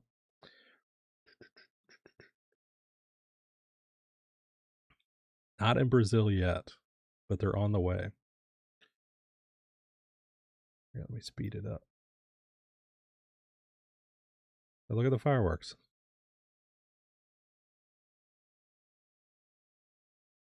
So we can find purple martin roosts using weather radar data, and you can actually get estimates on the overall purple martin population from adding up roosts over time. We work with researchers from Oklahoma, from Colorado, from Purdue, from Delaware to analyze radar data to look at long-term trends in purple martin populations. We've actually got a citizen science project on our website called Project Martin Roost that basically has locations, and we're actually in the process of really updating our website, but also kind of revamping this entire citizen science project with tools that people can access the radar data themselves and manipulate this on our website. Can I zoom on this? No, it just moves around. Is this zooming? It is zooming. Okay, perfect. You can see our little poof of a purple martin roost here in Erie, but the much larger one over here across the way on Long Point. There's a purple martin roost here east of Niagara. There's one west of Niagara along the shore of Lake Erie.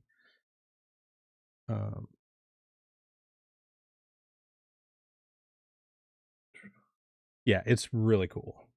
Let me find one.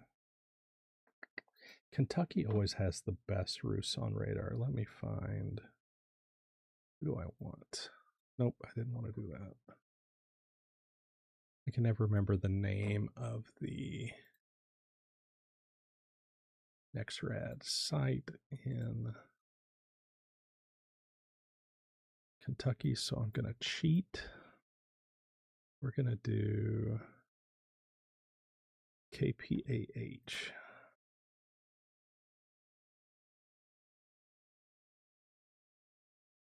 Paducah. And then I will list the files, and I will turn off that overlay. Oh, you know what? Let me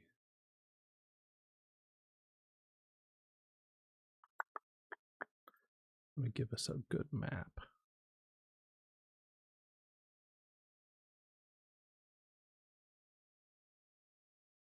Okay. That'll tell us what's there. All right, so this one will be, hopefully it's not raining today. When it's very rainy on the radar, when there's storms and stuff, they switch the modes of the radar. Okay, perfect. Not much rain around here, and it sometimes it makes it easier to see things. Sometimes it makes it harder. Um,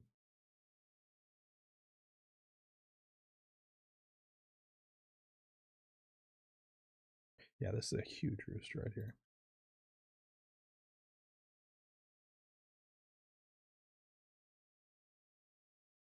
Yeah, anytime just like with rain, you get these higher reflectivity levels in the green and yellow. That's a heck of a lot of birds. But look at this. How cool is this?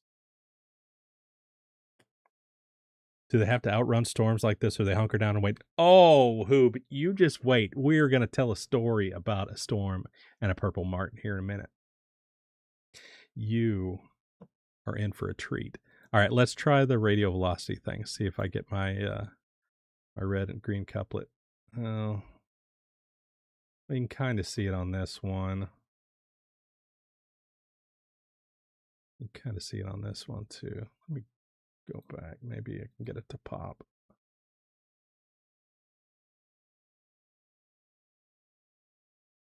Oops. Need to uncheck reset zoom. I really want my perfectly half red, half green circle. I'm not getting it.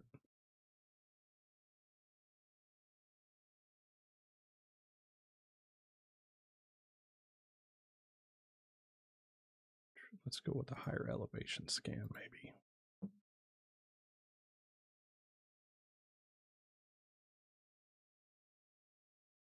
That even load? Oh, we're getting there.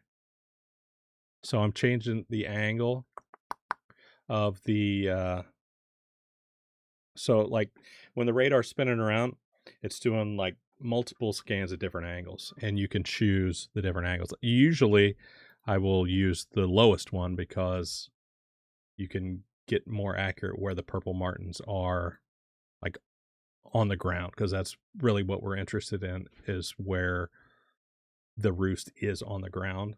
Because when they take off, sometimes they blow in the wind a particular direction or whatever. Here we go. We'll call this good. Here's a purple martin roost. Half of the birds are going towards the radar station, half of them are going away from it. Likewise here.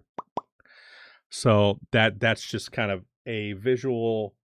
If we didn't have the animation or didn't want to animate it, this is telling you that, hey, this is a circle that's expanding. Thank you to Kentucky and Paducah radar station for always having such good purple martin roosts. Oh gosh, it's always so good. There's so many roosts right through here all the time. Here, let's animate that. I want to see it go crazy.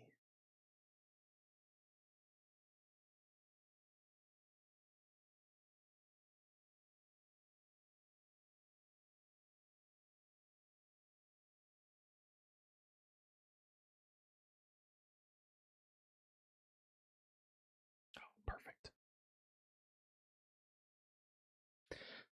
So you can see at the beginning a little bit of a decrease in this overall scatter that's close to the radar station. So that is the nocturnal migrant birds. Most birds migrate at night. They're nocturnal migrants. So as the sun comes up, they land and hide out in the vegetation. Also, lots of insects are out at night and they land when the sun comes up. So you'll see as the sun sets, well, you can't really see it here. Yeah, just those first couple of uh of frames. I didn't quite go back far enough. You can see all the stuff landing, and then diurnal activity, purple martins and other birds that are taking off during the day, kind of popping up. You can also see a lot of times you can see emergences from river systems. So you can see this kind of like a little bit of green right there that like kind of grows out of this river and goes to the east. That's maybe a mayfly emergence or just birds leaving that were roosting along the river.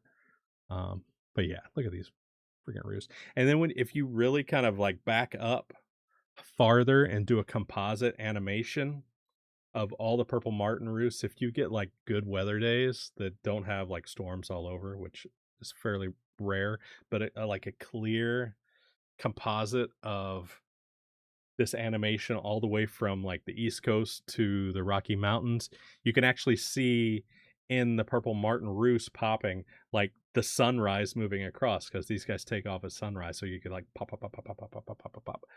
over from east to west. All right, enough of me geeking out about that.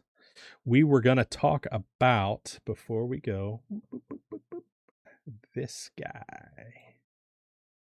This guy was a shock when we retrieved the GPS tag from this bird that was tagged in Connecticut, migrated down, migrated back. This guy, we're like, what? Okay. Yes, I'll pause for ads. Thank you, Polished Siren, for reminding me about ads. If you guys have any Prime subs to throw our way, that'll get you out of the ad world, and it'll also support us. But I completely understand if you've already used it elsewhere.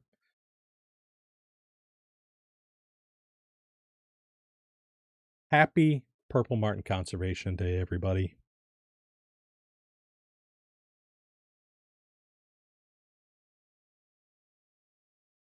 Let's hear it. Let's hear it for Purple Martins. I don't remember what sound effects I have on here. It's been too long. What a one to pick. Oh, no. Please tell me you guys got out of the ad to hear that. Okay, here we go.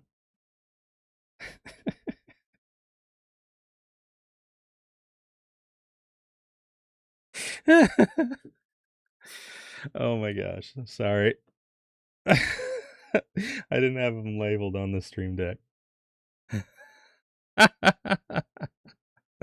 Perfect timing. All right. We got this weird boy right here. Welcome back from the ads. I had to save it for you. All right. So, yeah, this is a bird that was tagged in Connecticut at that school that I mentioned, Marblewood School. Migrated all the way down, migrated all the way back. We got the tag, we downloaded data, and we're like, what in the world was this guy up to? Like, he was on track here. When was this point? There, let's use this one. It'll be easier to click. August 23rd, my birthday, by the way. No, August 31st, 2023. So what did I say? August 31st is the first point in this crazy journey.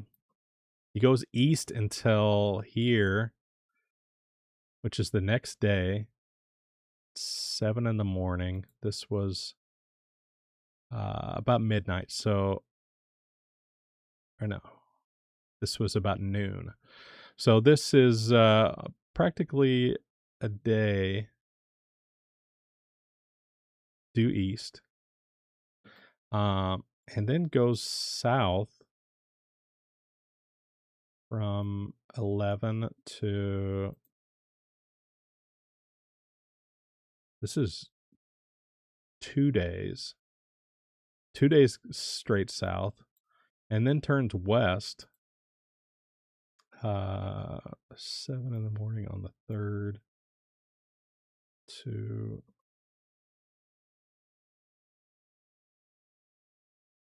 7 in the morning on the 5th. So 2 more days here. Yeah. Well, it looks like you went on a cruise, right? This is crazy, right? So this is what 2 days, 1 day. So 5 days over open water. Did they end up on a boat or something? Exactly. What was going on during that time? Well, what was going on was a hurricane. This guy got stuck in a hurricane and set by far the record for any purple martin we've ever tracked. Like, the longest anybody's taken over water to go across the Gulf here is, I don't even think we have a 24-hour. This guy in blue right here, he did like an overnight thing here. We think maybe he landed on a boat or sat on an oil rig during that time. But that was like a 24-hour. And we're like, holy crap, that guy. Even $50. Thank you so much. Thank you so much for the dono on Twitch. Amazing. But yeah, that we were like, this guy was really over the water for a long time. This dude, 5 days over open water, flying nonstop. Crazy, right? And it's really interesting, kind of the right angle turns that he made. And we can talk a little bit about those in a minute. But I want to tie it back to weather radar, and that on weather radar, you can see birds stuck in the eye of hurricanes on it, because again, through dual polarization radar, you can separate water from stuff, biological scatter, they call it. So let's look here. August 31st. Oh gosh, I'm going to have to figure out if that is, well, let's take a swing at it. All right. I don't know what what radar weather station that's going to be. So we got to turn on my little cheat sheet. And that is, where was he? He's kind of the border between North and South Carolina. So let's use KLTX. KLTX. Wilmington. And that was 2023, right?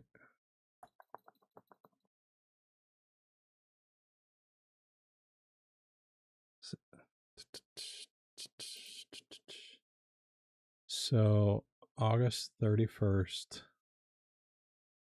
midday.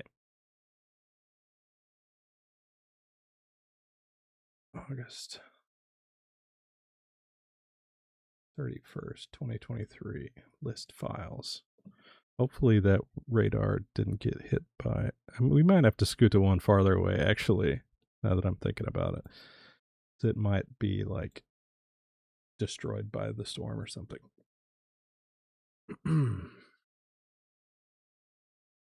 All right, hurricane. That's not exactly what I was looking for.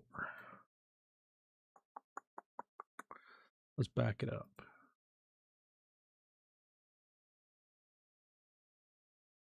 Not a good look at the eye. Stop resetting my Zoom.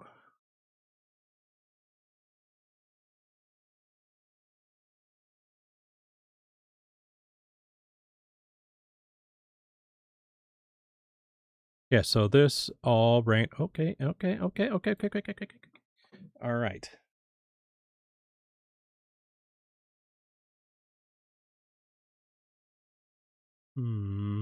Okay, let's do radial velocity, see what that looks like. Ooh, that's crazy. All right, correlation coefficient. Let's see if we can see. All right, I'm going to back up and see if we can get to where there's a decent eye at least. I don't really remember this hurricane. I remember when the hurricane happened. I don't remember the name of it, and I don't remember if it had like a mega defined eye.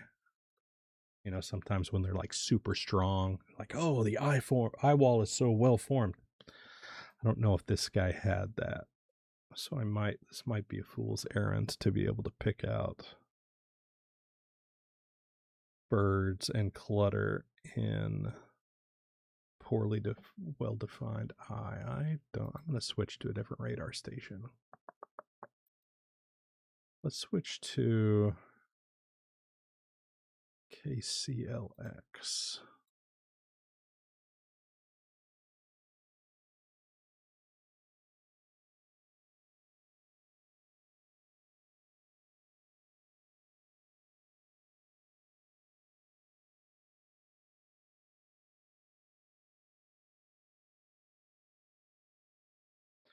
What the heck? Is this the right day?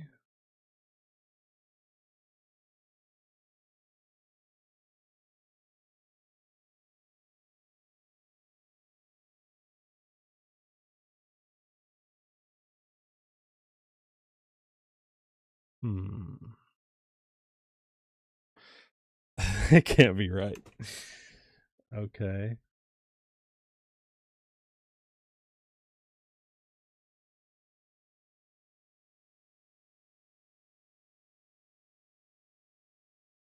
Why isn't it showing anything?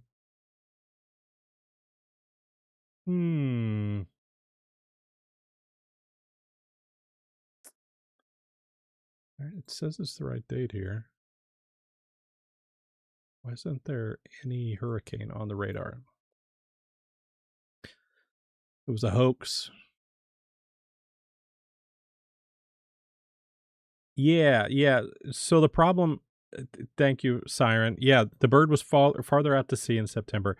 The problem is the radar doesn't go that far out to sea. You know what I mean? I'm trying to catch it when it's within range of the radar. Let's try this one, KMHX.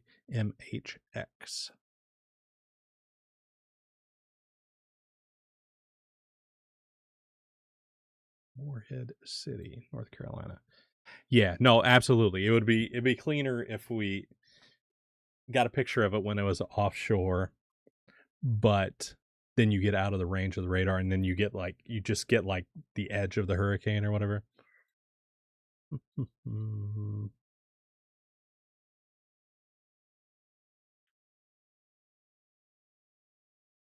Yeah, not knowing the path of this hurricane is making this a little more difficult. I'm sure it was heading up the coast at this point. Well, all right, let's push in a little bit. Can get a little bit of non-rainy type stuff. Now, let's see if this is even the center of circulation. It might not be. Let's animate it a little bit.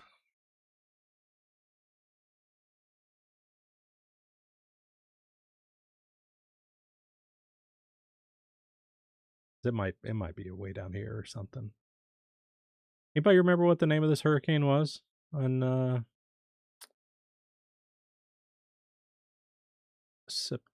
August 31st, 2023? Ophelia? No, it wasn't Sandy. Sandy was a couple years before that. Ophelia. Carol! Maybe Carol? Okay, so yeah, this is the center of circulation here.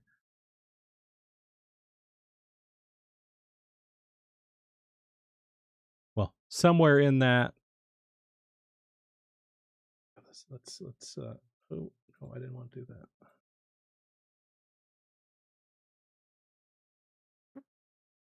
Somewhere in here is a purple martin. Idalia. Hurricane Idalia.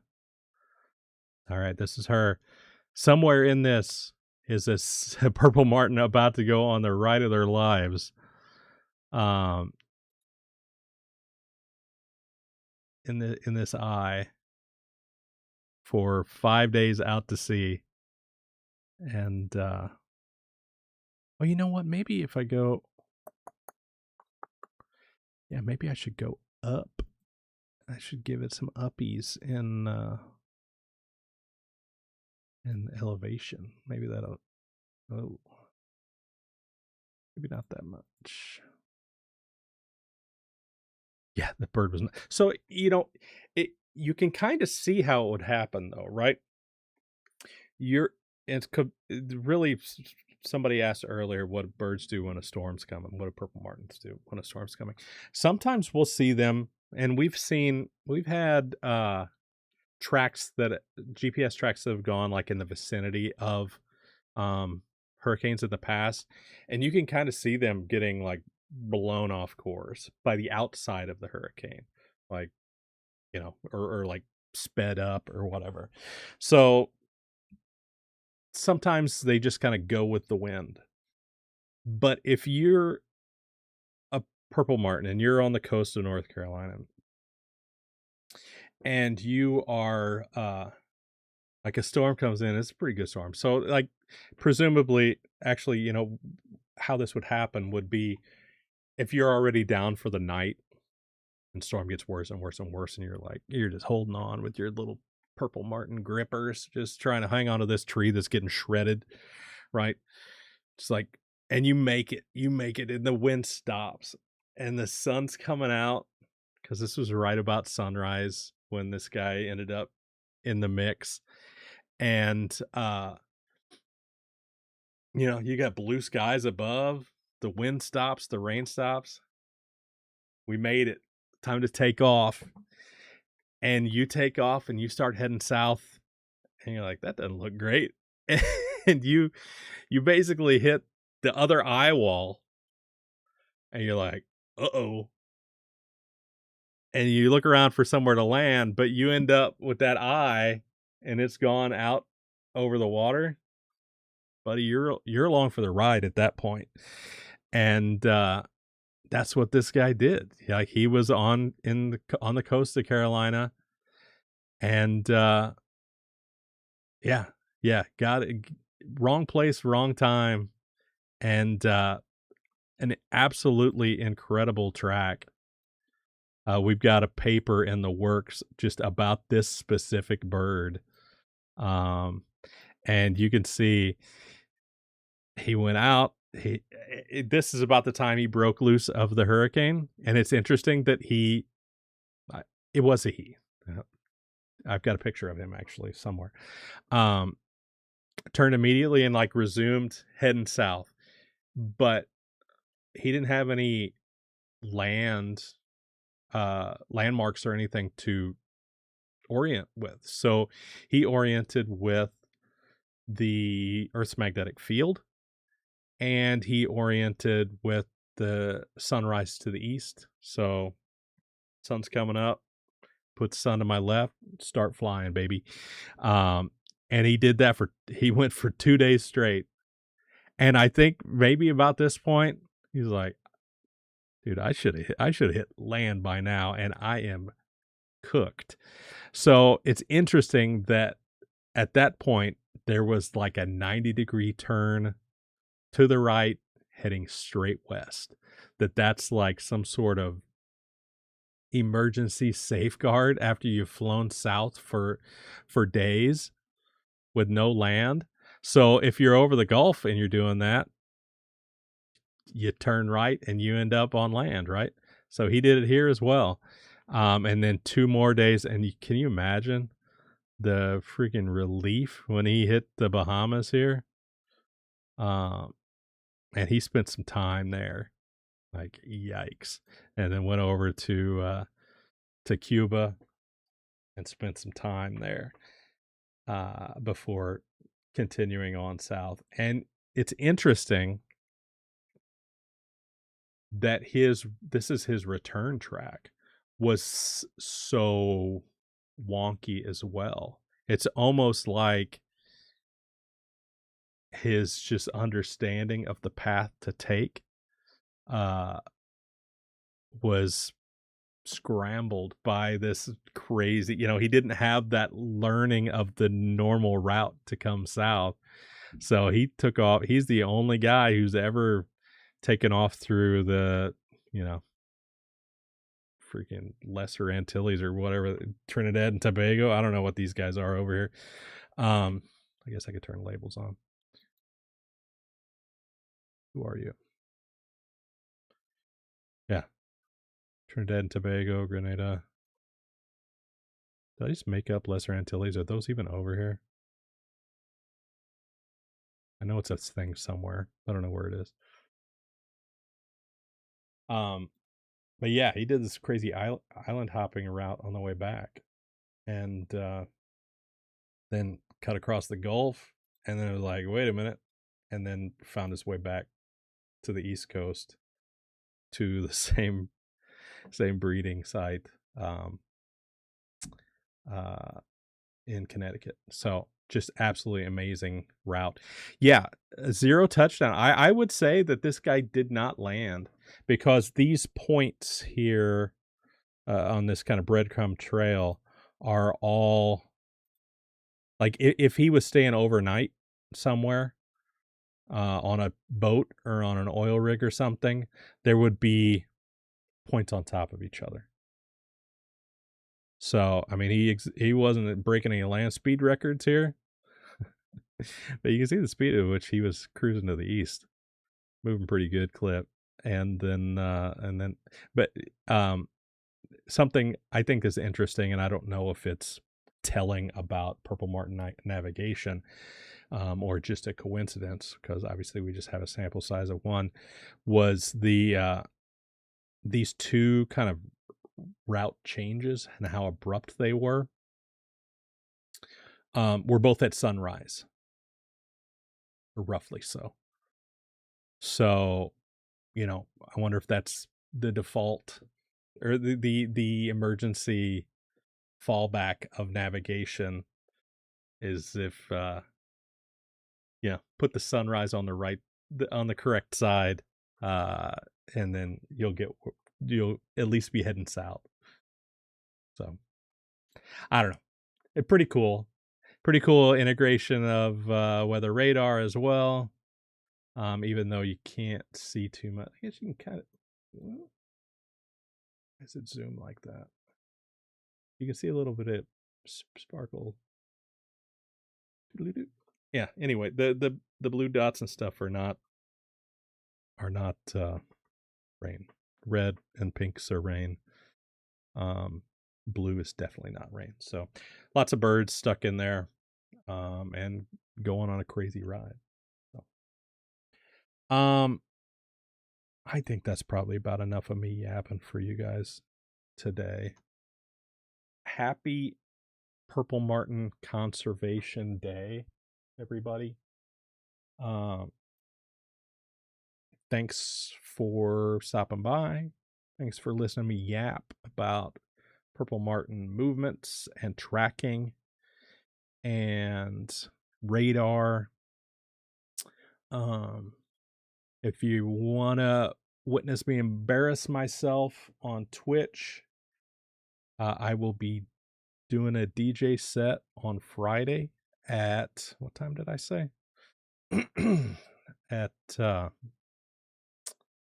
what did I say? 9 p.m. Eastern. Apologies to the Europeans in the crowd, but yeah, we'll be partying then. And yeah, thank you guys so much for your continued support of the PMCA. Well, yeah, Shadow.